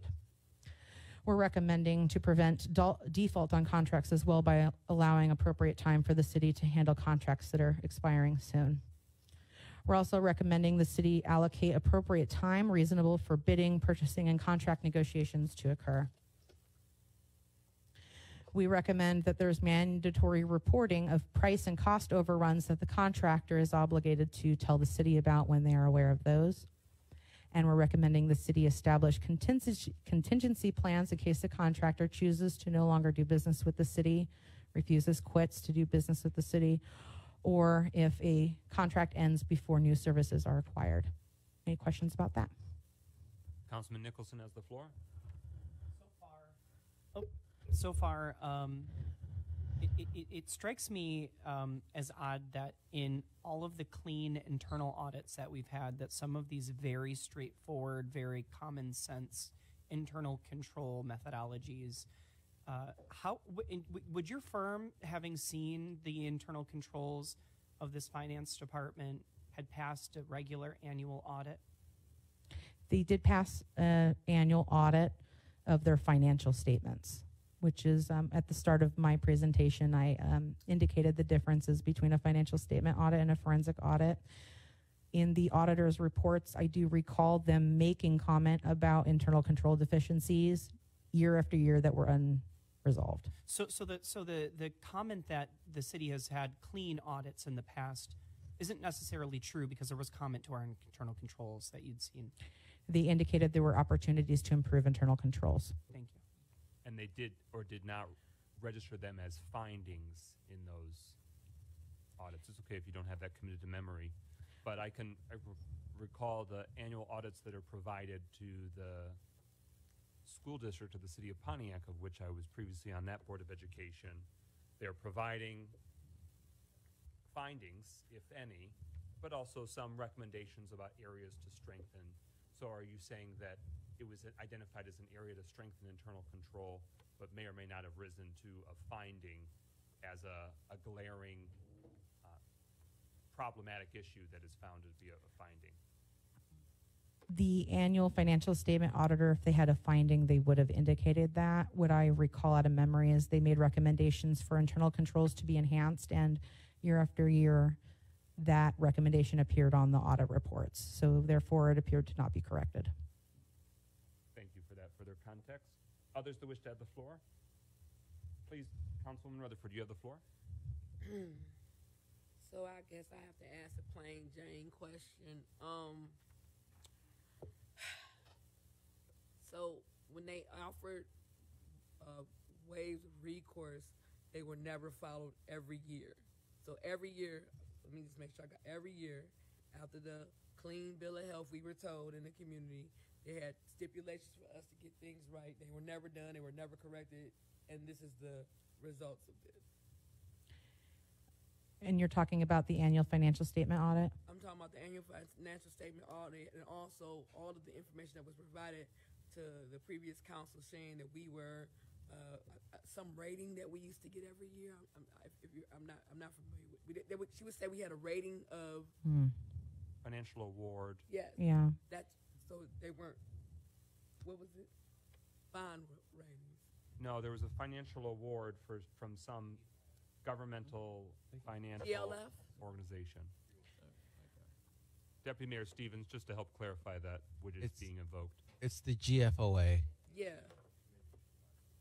And your question related to GFOA is? No, I was just trying to make so they didn't provide course correction about these things. It appeared that the auditor did the job that they were hired to do and provided the information that they had seen and accurate findings from what we saw. An example is the auditor does a questionnaire at the city related to fraud and internal controls. That questionnaire is dispersed to certain key personnel. And those personnel had indicated they had no knowledge of any fraud or risk or internal control deficiency. So it did appear that the annual financial statement auditor did what they normally do and did provide appropriate findings and recommendations from what we saw. We are not public accountants, but it did appear normal from what we normally see with municipalities. More recommendations are before us. Are there any questions on the recommendations that have been offered so far? Please proceed. Thank you. Number 7 on page 166, we're recommending to publish all contracts, including those other things that could be deemed as contracts, to publish those onto the city website, including the dollar amounts awarded on those contracts. We're recommending that for transparency to the community, particularly pertaining that the city outsources quite a bit of its functions to vendors. Number 8 is to publish annual reports by vendors onto the city's website. We're recommending that annually a vendor ledger be retrieved for any vendor who had been paid at least $10,000, and that vendor report be provided on the city's website for transparency to the community. Recommendation number 9 is regarding approval when there potentially is a conflict of interest on a contract. We're recommending that if the executive officer for any reason potentially has a conflict of interest in signing that contract, then at least 3 city officers are engaged to approve that contract along with them.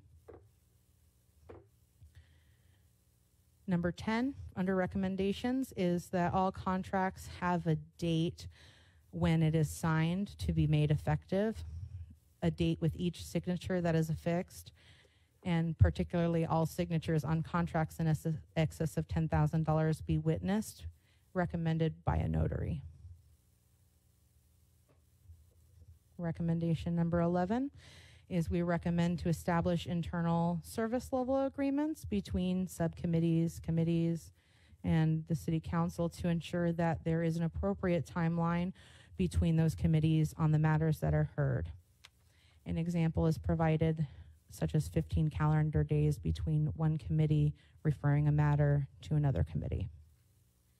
Any questions on this page? Okay. Councilman Parker has the floor. So, did you review all the contracts that the city had in currently? Not every single contract, because many contracts could not be located. Okay. And Can you share the ones that you did review? We reviewed all contracts that we could find and get copies of.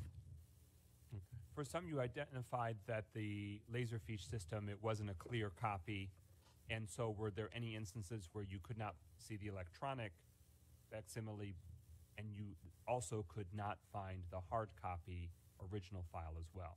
There were many contracts where we could not find a hard copy, a copy in that system where they scan, a copy in the clerk's records, no copies in the finance department records, contacting the vendors not being able to provide executed contracts as well. Anything further, Councilman Parker?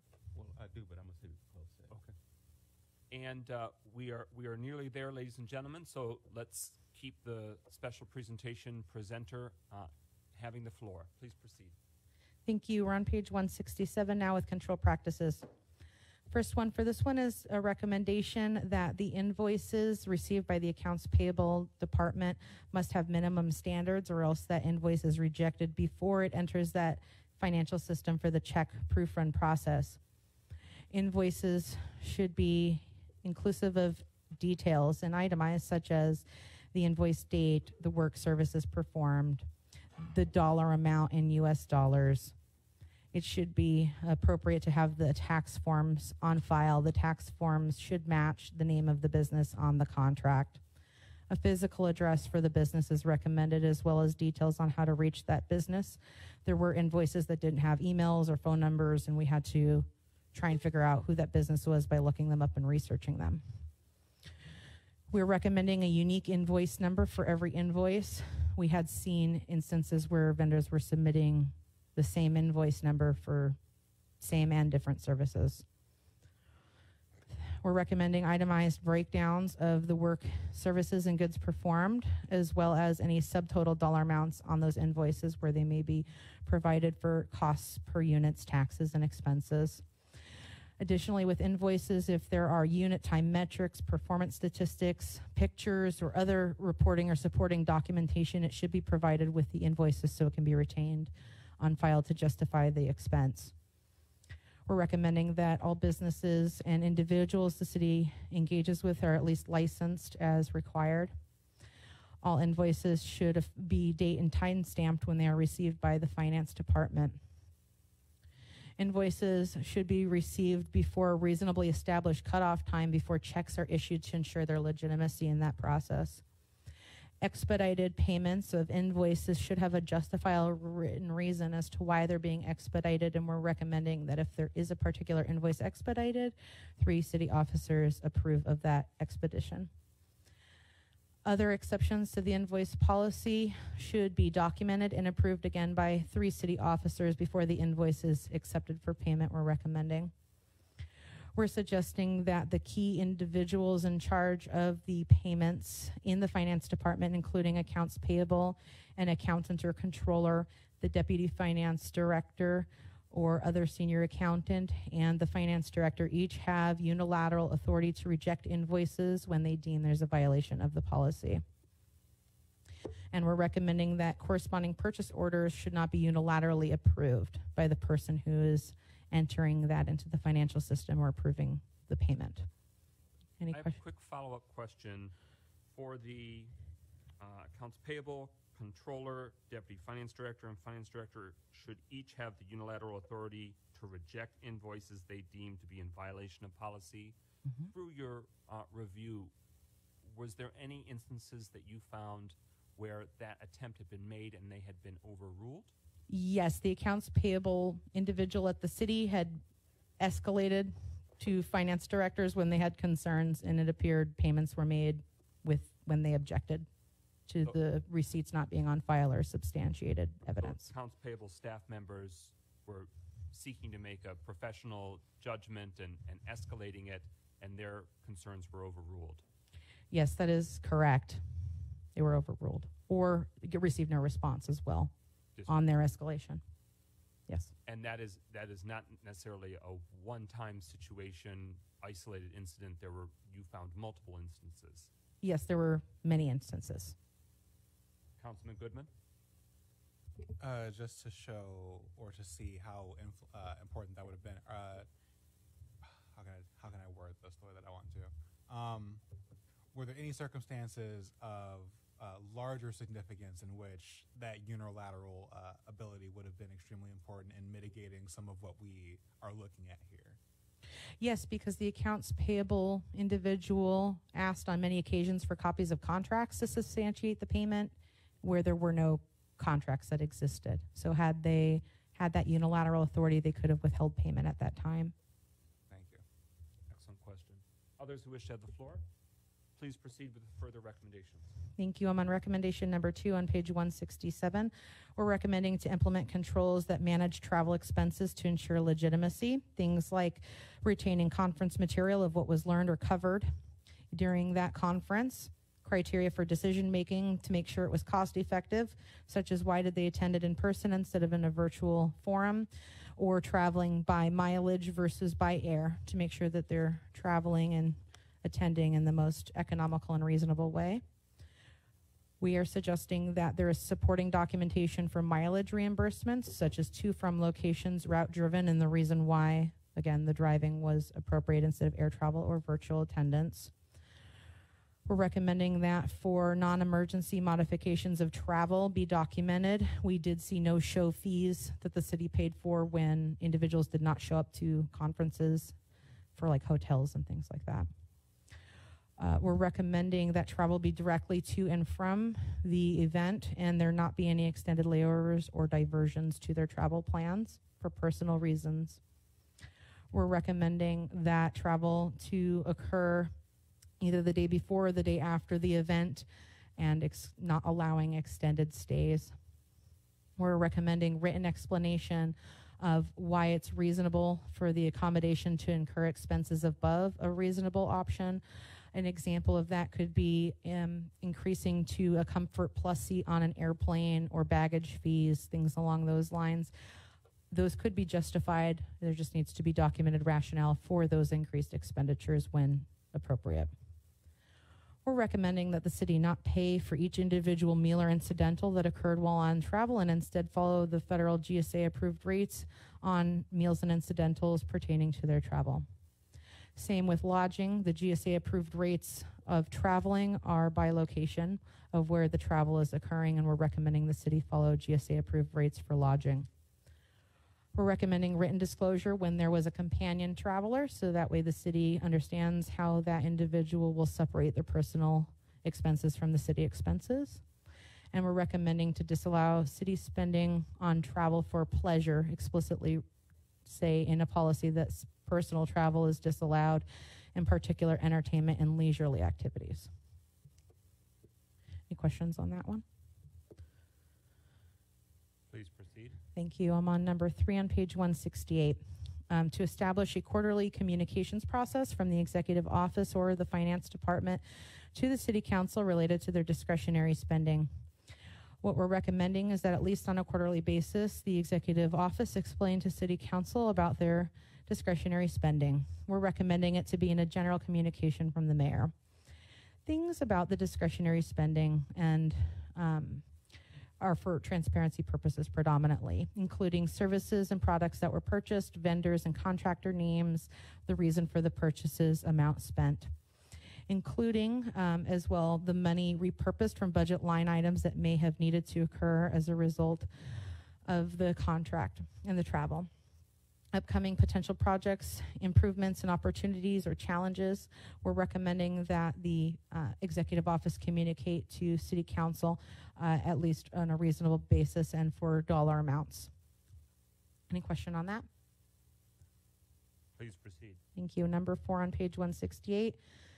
We're recommending proper administration staffing and filling of critical financial function roles pertaining to processes of financials. This is necessary to ensure there are no control breakdowns and there is safekeeping of public funds. We found there were several positions at the city who were critical for financial controls and ensuring public money was appropriately spent and handled. That includes the mayor's role, a deputy mayor role, finance directors, any deputy or assistant to the finance director, treasurer, deputy treasurer, a controller or senior accountant, or accounts receivable and accounts payable role, a city attorney, a purchasing officer, an internal auditor, and department heads. All of them have critical functions to making sure that payments from the city are appropriate and that city funds are safeguarded. Any questions on that? Councilman Goodman. Just to ask, it's sounding to me like these are very basic standards that should be implemented when it comes to anything involving finance. Would you say that that's an accurate statement? Having critical roles filled is important standard for Also, internal controls. larger scope as well. I mean, the other recommendations as well, and like in terms of using like GSA approved rates, like across the board up until this point. Would you say that those practices are rather standard for, I don't want to say any institution, but especially in our circumstances? GSA rates are standard government rates for travel as an example, and we have seen many municipalities adopt those as standards. We did not see the city of Pontiac had adopted those as standards as of yet. Well, so the larger question I'm asking is, like these different control practices are, that you're recommending are common. They are what should be happening. Common is a ambiguous term. Very weird term, but We would consider these common practices at city and municipalities that we have engaged with. and so my follow-up question to that is, can you possibly elaborate to how much work, effort that the previous administration would have had to go to kind of to not institute these things and not act in this fashion? Well, an example is we saw the former mayoral office holder tried to recruit a deputy mayor and also finance directors. Those are critical roles that the former city council failed to appoint people to put into those critical roles. So there was dysfunction between elected officials as a whole that prevented the city from filling these roles that were critical for internal controls. I guess the way I'm trying to word it is, if we're looking at the different ways to, for example, receive invoices to accounts payable and the information required to do that, it just seems to me that it is difficult for a municipality or an organization that really has anyone of experience or any processes in place whatsoever to kind of behave and operate the way that they did, not using these standards. It would be difficult to effectively and functionally operate without these roles. And I'd say like that is exacerbated for the fact that this office holder was in office for 2 terms, 8 years, likely doing many of these similar practices over time. Yes, and I also want to note that there was dysfunction between the former city councilors and the former mayoral office holder, and many of them were in office for more than 1 term during the scope period. Thank you. Councilman Parker, then Deputy Mayor Stevens. Thank you. In making these recommendations, did you review the city chart and the other operating instructions for the different departments to make sure that none of those was followed? Yes, Councilman. One of the first things that we did was review the city charter and other municipal codes to understand the duties and responsibilities of the roles at Pontiac for these In individuals. doing that, did you notice that in fact there may have been some times when the charter or the operating instructions clearly defined the role and they just weren't followed? As an example, the internal auditor role is in the city charter, but there was no internal auditor during those 8 years and 1 quarter we examined. Deputy Mayor Stevens. Councilman Goodman, if I may, I would like to reformulate your question if possible. I think what you were asking is if we were to take these recommendations and consider this a college course, these recommendations are essentially 101 recommendations and not 401 recommendations. Correct. Would that be an accurate statement? Councilman Goodman. I defer to the presenter. Thank you. 101 in my understanding means a foundational level class of understanding, and so that would be fair that these roles are a foundational level roles required for internal controls at the city to be functional and effective. Well, not just the roles, but the standards as a whole. And the standards, that's correct. Thank you. Yes. Please proceed. Thank you. I'm on recommendation number 5 on page 169. Individuals who authorize the expenses should not be the sole approver of those expenses. As an example, somebody who's making purchases on the city municipal credit card should not be the approver of those expenses. Number 6, we're recommending the finance department should have online bank account access to the credit card spending, such as being able to download those bank statements and transactions without having to engage with the executive office to get those credit card statements. So that's currently the case? We saw where the finance department did not have access to the bank account statements from online, that the executive office had those cards. I can't speak to Wow. currently today, just Councilwoman during the Rutherford? 8.5 years. Okay, make this plain. The financial director who is currently still here never had access to the credit cards, the invoices, what was going on. None of that, only Well, let me explain the process. So when the credit card charges occur, the credit card is on automatic payment. And so what happens is the finance department requests the statement from the executive office of the credit card, as well as accompanying receipts to substantiate the charges on the credit card. So they're having to engage with the executive office to get the statement instead of being able to just download it directly from the bank. And that's a problem. Councilman Rutherford. But didn't the financial director had to authorize these payments? Well, as I said, the credit cards were on automatic payments, so in effect, those required no approval. The finance department, again, obtains the statement as well as receipts from the executive office and then retains those and then records those into the financial system when they obtain that proof. Okay. Councilwoman James. On number 5, who would be, in your experience with other municipalities, who would sign the credit card charges for the mayor, who would be the highest official in the building? Who would sign those for her? It would just have to be a different person with appropriate authority, such as like a finance director. Okay. Please proceed. Thank you.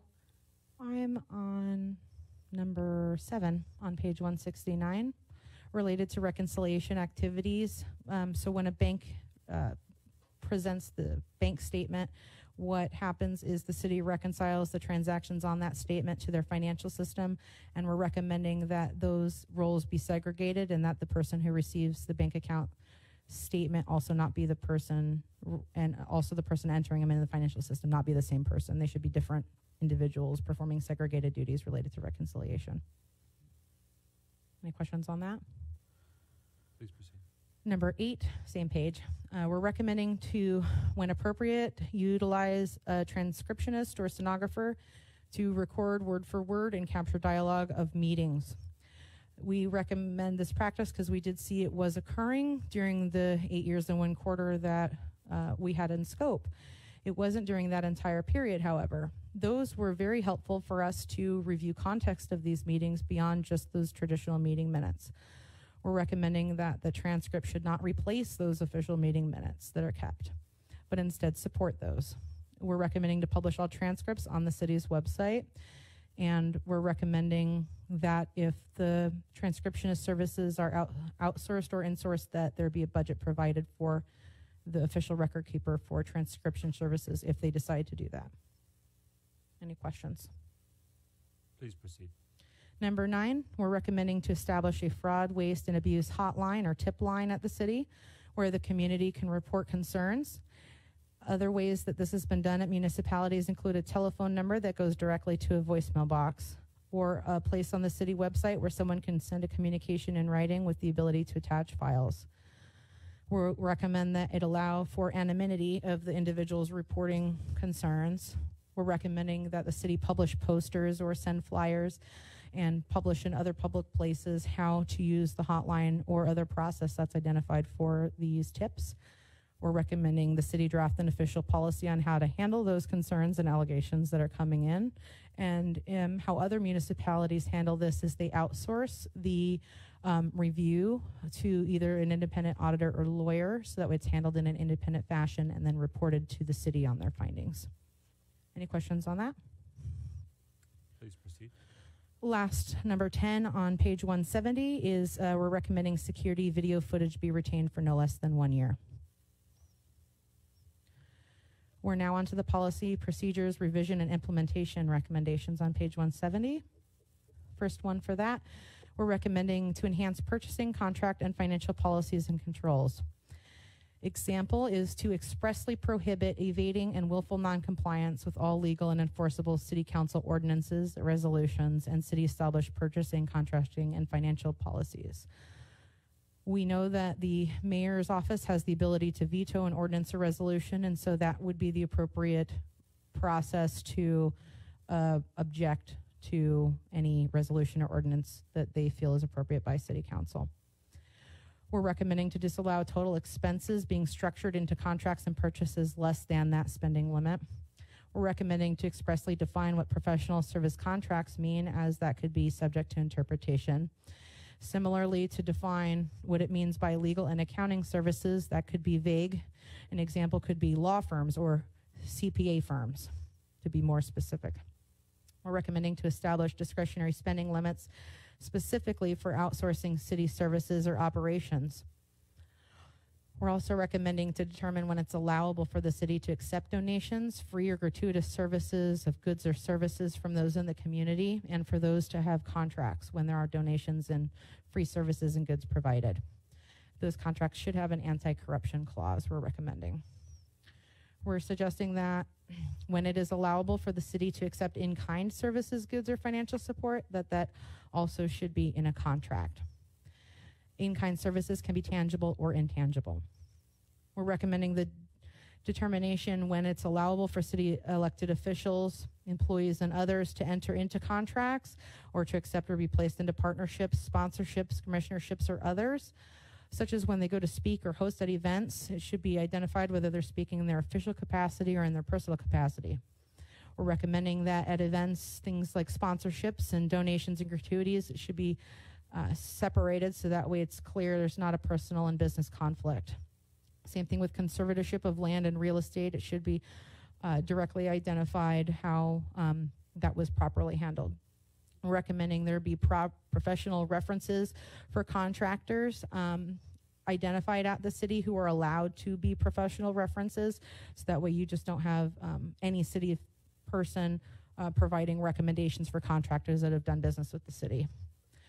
We're recommending a person who holds multiple positions in public bodies and agencies at least be documented as to when that is appropriate. And we're recommending that a person on their own who work for or have a personal interest in another company doing business with the city disclose that. The last half of those recommendations are on page 171, which includes to expressly detail consequences for violations, such as personal financial liability for negligence or malfeasance. And we're recommending to define dereliction of duties, including instances where that may be deemed a dereliction and what the consequences are for dereliction. Any questions with those? Please proceed. Thank you. Number 2 on page 171, we're recommending that those policies be zero tolerance policies when it is determined to not be due to a genuine error. So when it is due to an error, we're recommending required training to correct any violation. When it appears to be intentional, we're recommending written reprimand, termination. This is what we mean by zero tolerance. Requirement for a refund to the city for any financial losses resulting from that negligence or malfeasance. We're recommending that the city could invoice those individuals for the amount due back to the city and pursue collection efforts. We're recommending that the public notice and disclosure, such as a press release about any instances of fraud, waste, and abuse, be publicly posted, such as on the city website or in other news publications. And we're recommending any referrals to law enforcement or other investigation, audit, or inquisition as needed when policies are violated. Any questions with those? Please proceed. Thank you. Number 3 on page 171, we're recommending to create a reasonable exception process where allowable, so that way any exceptions that may be warranted are documented transparently, handled properly in a clearly predefined and consistent manner. Some examples: it may be appropriate in emergency situations to retroactively execute a contract. If, an example, a water main breaks and you need a plumber out there, it might be worthwhile to have the water main solution fixed before you sign the contract. But again, that would be a deemed emergency, and we're recommending that to be in a policy. We're recommending that when there's an ordinance or resolution passed by the city council and the mayor is advised by the city attorney that the ordinance resolution is illegal or unenforceable, those are tracked or logged in a particular place. Same thing as when the city council, clerk, or others are advised by the city attorney that purchases, contracts, transactions, or other conduct by the executive office is illegal or negligent, that those to be recorded in a specific place where those can be tracked. Any questions on that? Please proceed. Thank you. Number 4 on page 171, all policies and procedures, including former and current versions, be compiled and retained in the city's computerized shared drive, a designated area on the city's website with the city clerk's office, and a printed book in every department, so that way anyone can openly view those policies and procedures. Number 5, annual review and acknowledgement of those policies and procedures are recommended, and we're recommending that those are, again, acknowledged annually by elected officials, directors, leadership, employees, and other Others, such as city contractors. We're recommending to collect and retain acknowledgments that those individuals understand and will comply. 6, we're recommending a requirement that individuals on the city's payroll to have direct deposit and or payroll cards going forward and no longer receive paper-based checks. This is allowable under Michigan law to pay via direct deposit or payroll cards. And that is our last recommendation of the evening. Are there any questions that you have remaining? Thank you very, very much for your thorough work. President Pro Tem Carrington, you have the floor. Yes, I just wanted to thank you guys. I had a chance to look over the report this morning. It was very detailed. I definitely appreciate when we actually chose your particular company, we felt it was important to get a company that was definitely had a lot of experience in forensic audits. And you definitely done your job well. So I just want to extend a thank you to your corporation. We appreciate that. Councilman Rutherford.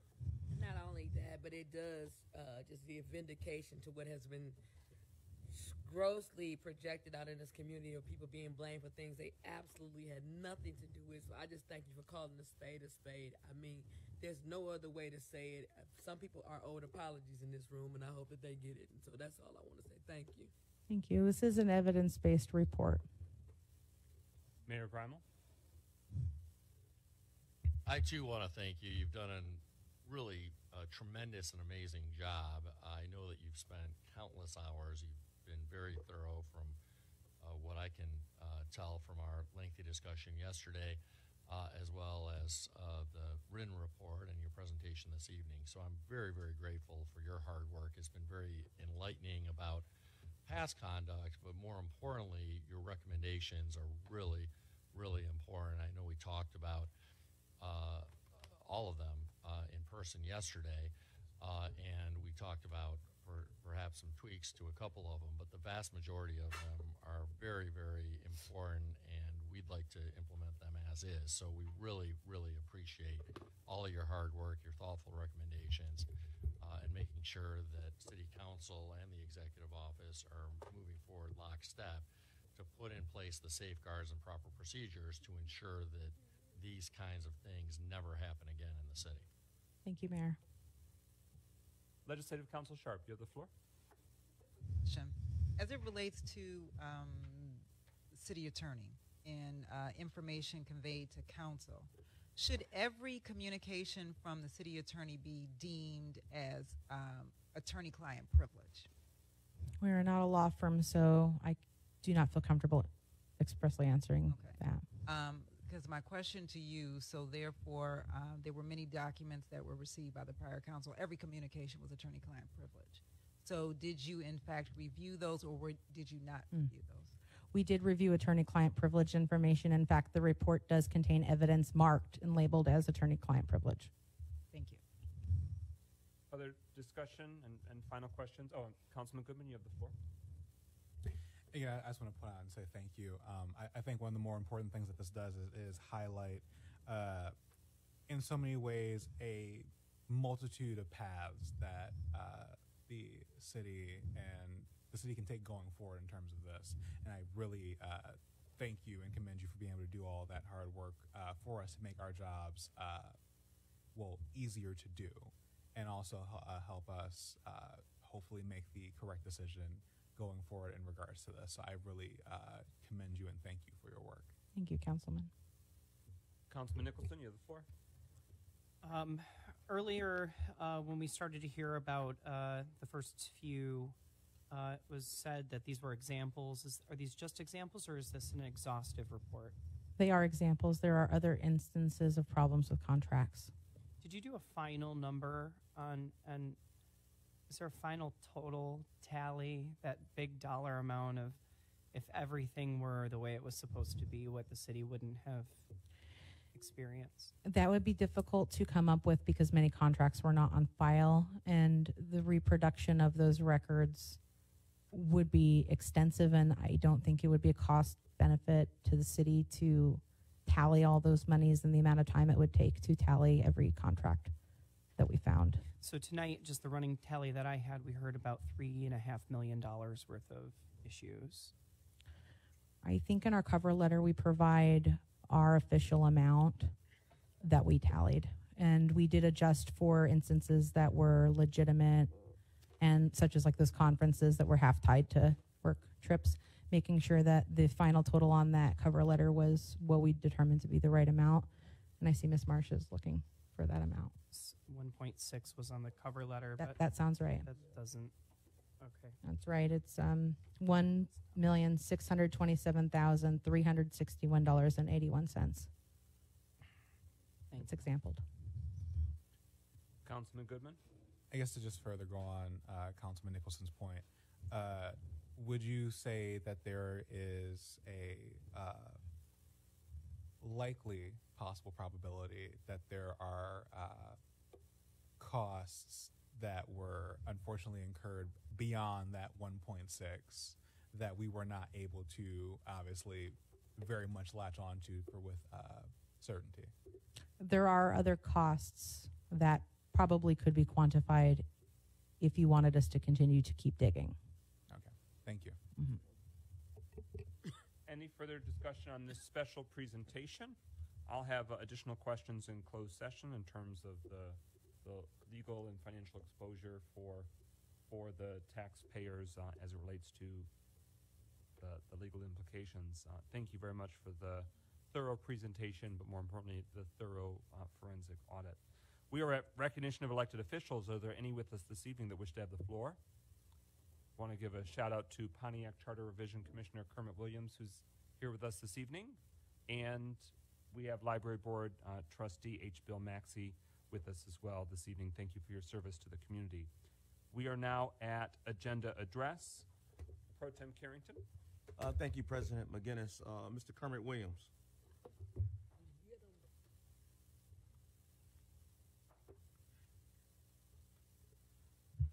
Good evening. 2 minutes is not enough. First of all, I want to recognize Mayor Grimo and the Deputy Mayor in his absence, and also the council. I asked you guys in the January meeting to do one thing, and that thing was accomplished tonight, which was the forensic audit. So I want to thank you for all of that hard work as you heard what was happening. I want to shift gears and talk to the citizens of Pontiac. This has been 8.5 years for me in the making, 2 years that we've asked for a forensic audit, and we were not allowed to get one because the firm of Jamarco, Mullers, and Horton would not sign the contract to allow us to get it. I do want to recognize two people on the dais today. I want to recognize Attorney Monique Sharp, and I also want to recognize Clerk Garland Doyle. They spent many hours finding documents and things for the 10th Council to make sure that we were able to stop some of these egregious things that happened. You talk about the money that was spent. If we did not find the vote contract, they would still be paying those people to this day before y'all got on City Council. So I wanted to make that known. And then also I want to recognize my colleagues from the 10th Council. I see Councilwoman Waterman, who's also going to speak, and I believe I see Councilwoman Miller here. One of the hardest things to do is wait for the light to shine in inconvenient times. A lot of people saw newsletters that were sent out by the city illegally, vilifying the council for actually putting some of those recommendations in. One thing I'll say in my last 26 seconds, every contract that came up in regards to giving a tax abatement, I asked for a clawback. A lot of those recommendations that you're reading tonight just weren't implemented because the previous council wasn't listened to because they wanted to do egregious things. And so as y'all tell this story and go into the future with a clean slate, with some money, realize that it was the people who did the inconvenient, dirty work that allowed y'all to have the city that y'all will flourish with tomorrow. Thank you so much. Thank you, sir. You better say it. Ms. Patrice Waterman.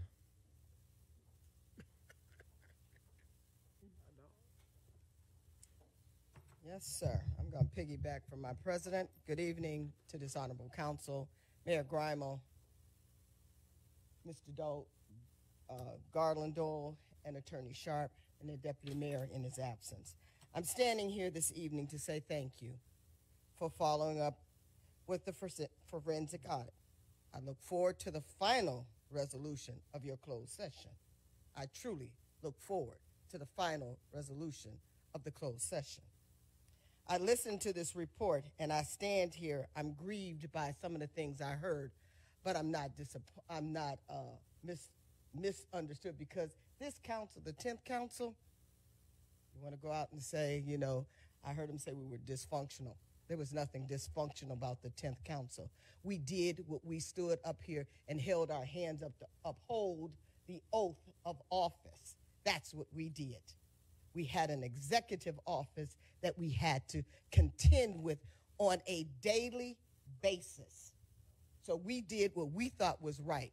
So I'm looking forward for you all to do now what is right and uphold the office. That hand that you stood up and said that I uphold the office, that's what I want you to do when you go in that closed session and make things right for the city of Pontiac. Thank you very much. Thank you. Mr. Larry Jasper, is you speaking concerning the audit? I am. Okay, thank you.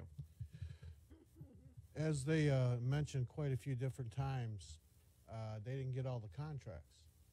And specifically, they didn't get the global settlement agreement.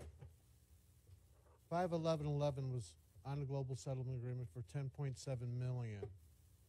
The closing statement for the global settlement agreement is $3.8 million. Here's the documents, guys. They couldn't see it because they were never given it. That's $7 million right there. I'll give them to you. I have copies of them. On December 10th of 2019, the mayor got up in front of this in front of the 10th Council and stated on record she was representing WAN ASP, Agreement for Sale and Purchase. Mrs. Sharp asked her, she goes, you know, you can't do this. And it's against the thing. She goes, well, it's private. They're private people. They're not going to do a public contract. Well, I'm sorry. She destroyed my RFP. And the city attorneys came up and wrote an opinion on that after Mr. Kermit, President Kermit, wanted me to do a presentation to the council. This hurt the public investors in this city. And that township and those towers and that parking lease take away your rights as a citizen. This audit needs to go on. There's more to be found, and I'll provide them the documentation. The documentation they didn't get because there was a truck sitting out here on December 31st, or New Year's Eve, taking out 32 boxes, and nobody seems to have a copy of it. Are you kidding me? There's a ton more. There's video of this. Who sends a attorney-client privilege telling the council they can't do it because I have an unfair advantage when the mayor's already discriminated with me and falsely misrepresented to the city my project? Who? Purchases agent was fired. This was going on regularly in this city. Your time has concluded. I'll be back for 3 more minutes. All right, thank you. President Wiggins, that concludes our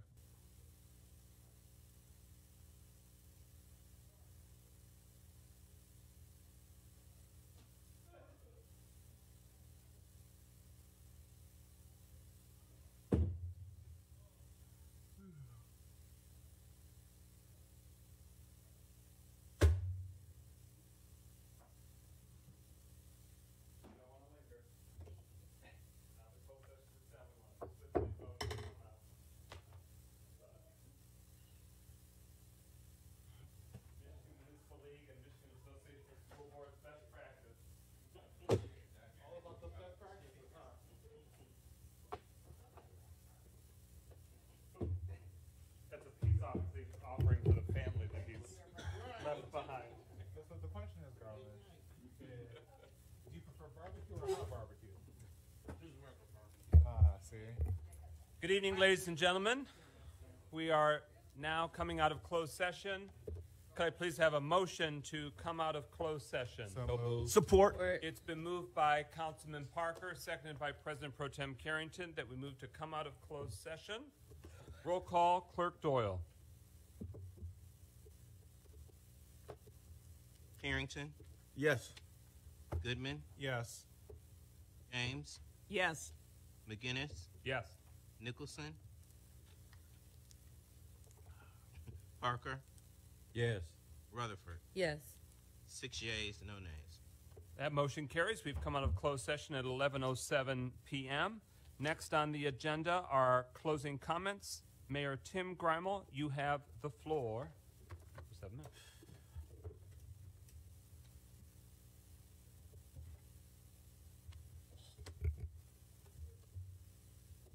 Thank you very much, President McGinnis. Wanted to touch on a few items.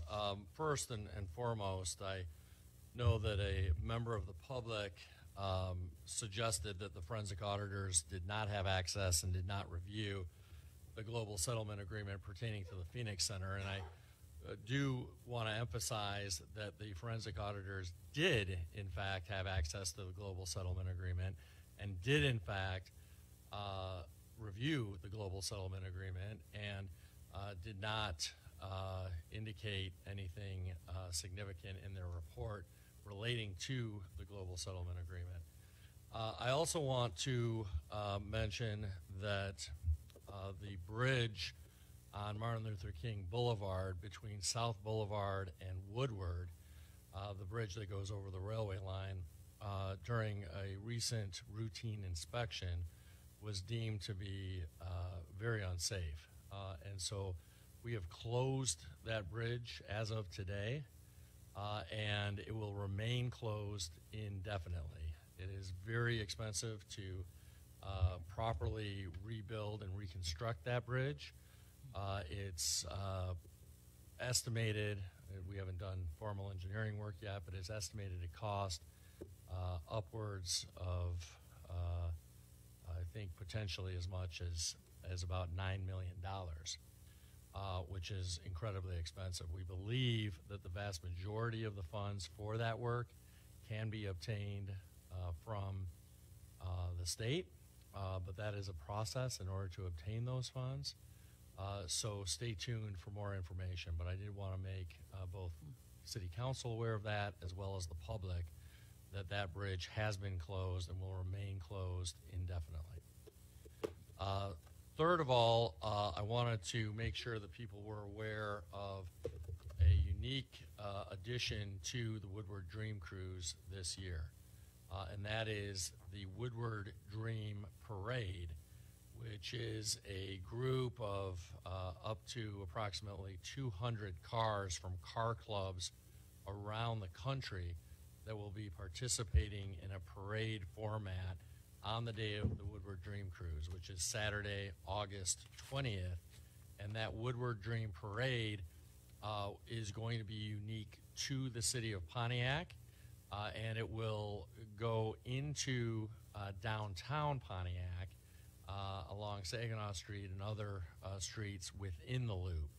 And this has been organized in cooperation with the M1 Concourse, which has done most of the heavy lifting in regard to the organizing of the Woodward Dream Parade. And it's an effort to do something special here in Pontiac to attract more visitors to Pontiac, in particular during the Woodward Dream Cruise, when we're competing for visitors with so many other communities along the Woodward Avenue corridor, but also to try to do something more specific to downtown and inside the loop to try to attract more crowds to downtown proper along Saginaw Street, so that downtown businesses can more fully benefit from the Woodward Dream Cruise activities and events. And then fourth and finally, and most importantly, I just want to reiterate my comments from earlier this evening that we take the results of the forensic audit very, very seriously, and we will certainly be taking action in the very near future to follow up on the findings of the forensic audit. That certainly could include some of the findings regarding past conduct. We're certainly eager to recoup any financial losses that the city has suffered due to bad and improper past conduct. But in addition, we're very eager to implement the recommendations of the forensic auditors. And so we will be working diligently to do so in collaboration with City Council. Thank you, Mayor Grimal. Clerk Doyle, your closing comments.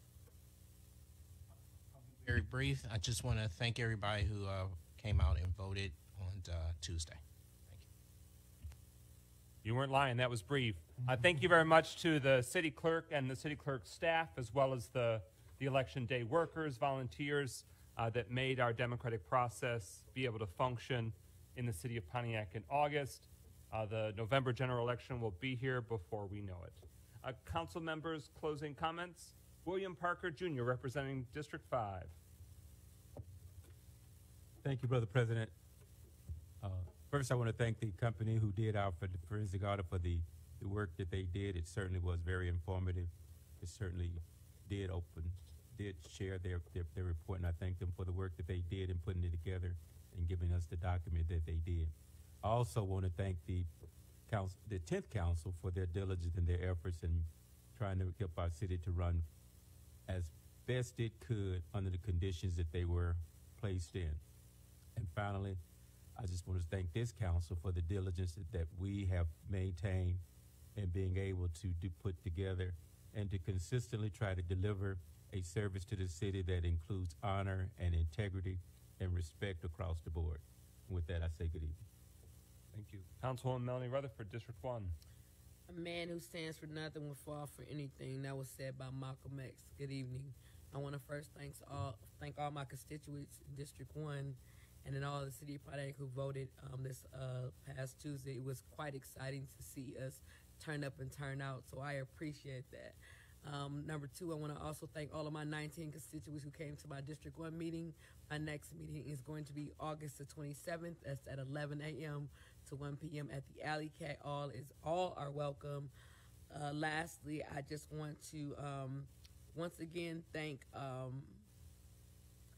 Ms. Haley Stevens for coming to my event and truly representing us, and congratulations on her winning her re-election bid for Congress. And I just want to say, God bless everyone. Have a good evening. Councilwoman Kathleen James, District 4.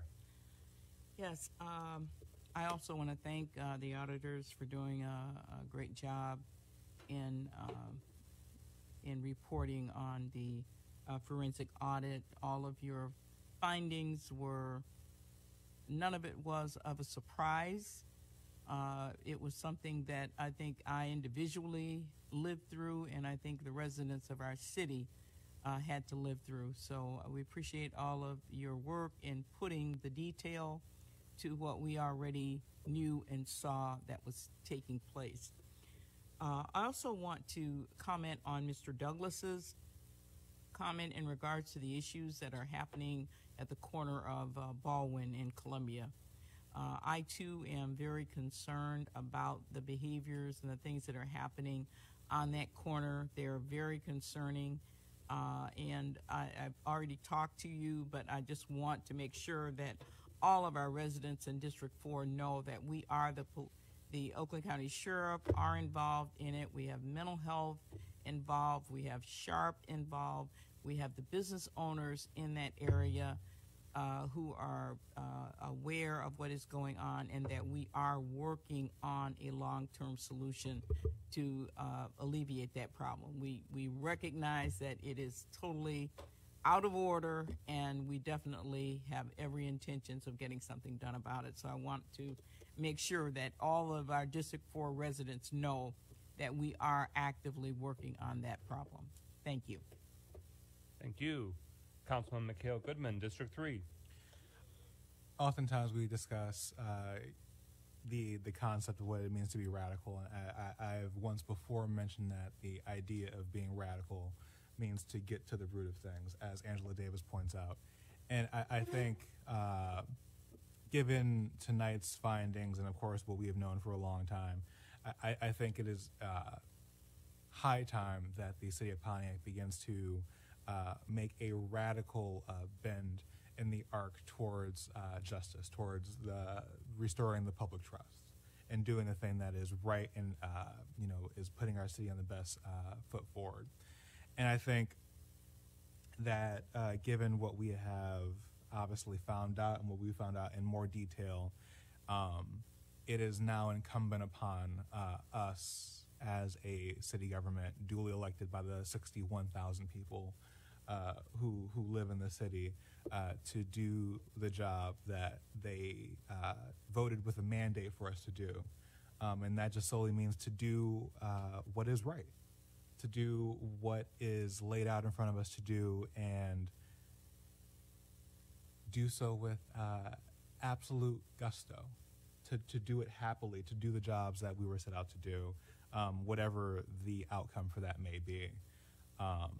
So I look forward to what we can accomplish in terms of bringing the city back to the people and really showing them what it means to be accountable to them.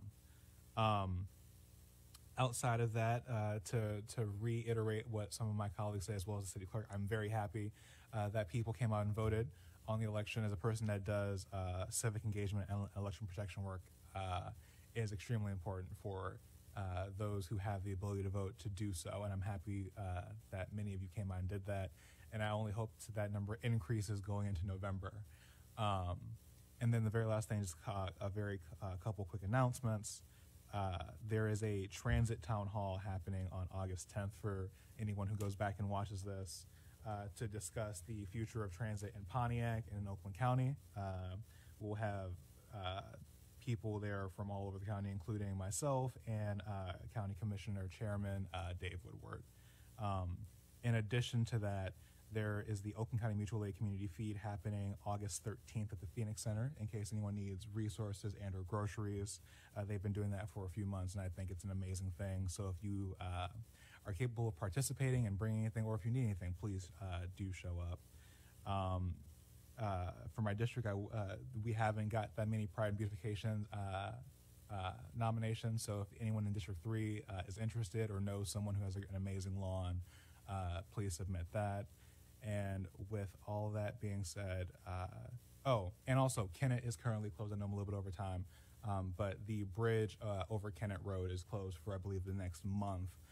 So there are detours set up in that area, but if you are frequently going that area as I am, it is something to be aware of. But outside of that, I believe I am done. Thank you. Council President Pro Tem William A. Carrington, District 6. Thank you, President McGinnis.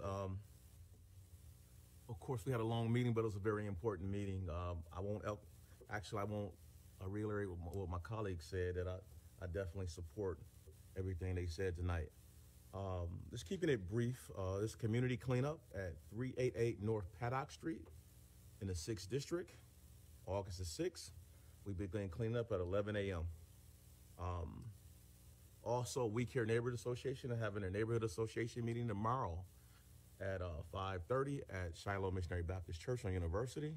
So please come and join that particular community association meeting. That's it for me. Good night. Thank you. I'd like to give the floor to Legislative Counsel Monique Sharp. If you had any closing comments or remarks, this presentation of the findings of the forensic audit in some respects is a culmination of a long journey and arduous experience that you had as an employee of the city of Pontiac, but just as a bridge between the two respective, the most recent previous and this session of the city council. You have been on the front lines of a lot of these conflicts and scenarios, not by your fault and not by your doing, but you've been there as a witness to history, if you will. So I just want to give you the floor if you'd have any reflections after this evening's presentation and meeting. I would just like to thank the auditors for the time that they spent in terms of not only gathering the information, but actually taking the time to speak with a lot of us, including myself, in fact-finding and gathering the information. I will say that I think that today's a great day, especially for the 10th Council and for myself, because a lot of individuals had no idea of what the 10th Council went through in terms of dealing with the last administration. And a lot of what the 10th Council did was damage control. And so I think today is a great day because the information speaks for itself. I think with this council, a lot of times you have to know where you've been in order to know where you're going. And so it was necessary for that information to come out for you guys to continue to press forward and to be able to do your jobs well. And I'm happy to see the administration and the council working together because, yes, it was a terrible relationship with the last council and administration. And this one, I think that you guys can do some amazing things. Thank you. Thank you very much. Good evening. I'm Mike McGinnis, City Council President and representing Pontiac's District 7. Did I get everybody? I was bouncing around trying to be outside the box. I want to thank Clark Hill and Attorney Christopher Tribulcock for your lengthy time tonight. I want to thank Brandy Marsh and Melissa Frick-Minnick. Did I pronounce it correct? All right. Thank you both, not only for your lengthy journey, because you hail from another part of the country, but the lengthy process that you went through, and you were very thorough, very exhaustive, extremely professional, and extremely valuable for us moving forward to strengthen our operations as a city, to make sure that we move forward. On behalf of the Pontiac City Council, we take this matter very seriously, as evidenced by us on our one of our very first actions at our very first meeting as a city council, for initiating that process. We thoroughly considered all of the professional firms and wanted to make certain that for our municipality, for a firm that had experience with this nature of the situation, and you certainly delivered. So I'm grateful for this council for the thorough work and review that you've done that initiated and led to the selection of the firm, but also the really considerate way and very thoughtful way that you have taken and received this information, and then as we deliberate for how we will act moving forward. There is a great deal of work that remains to be done. This was essentially a phase, but a very critical phase. So thank you to all that made this phase possible, so that we can now move into the next phase of this journey, so that we can make the city's operation stronger, that we can deliver a stronger, more secure, more responsible city government, so that way we get a stronger city, that we can improve the quality of life for all, because when our democratic process and our local government is stronger, then the decisions we make and the governance that we do and the services we deliver can be better for the residents, and they deserve nothing less.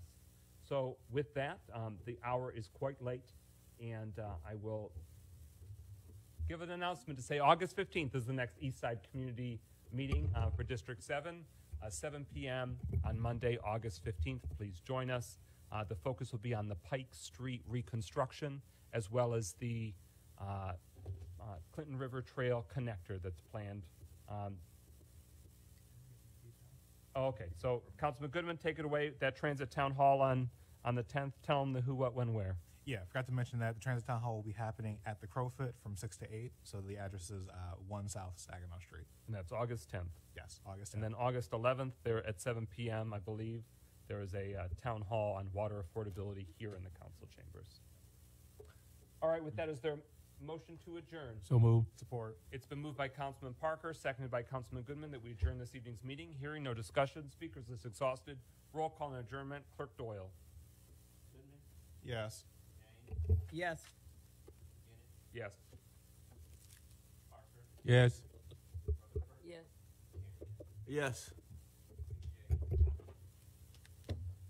Thank you all. Have a great night.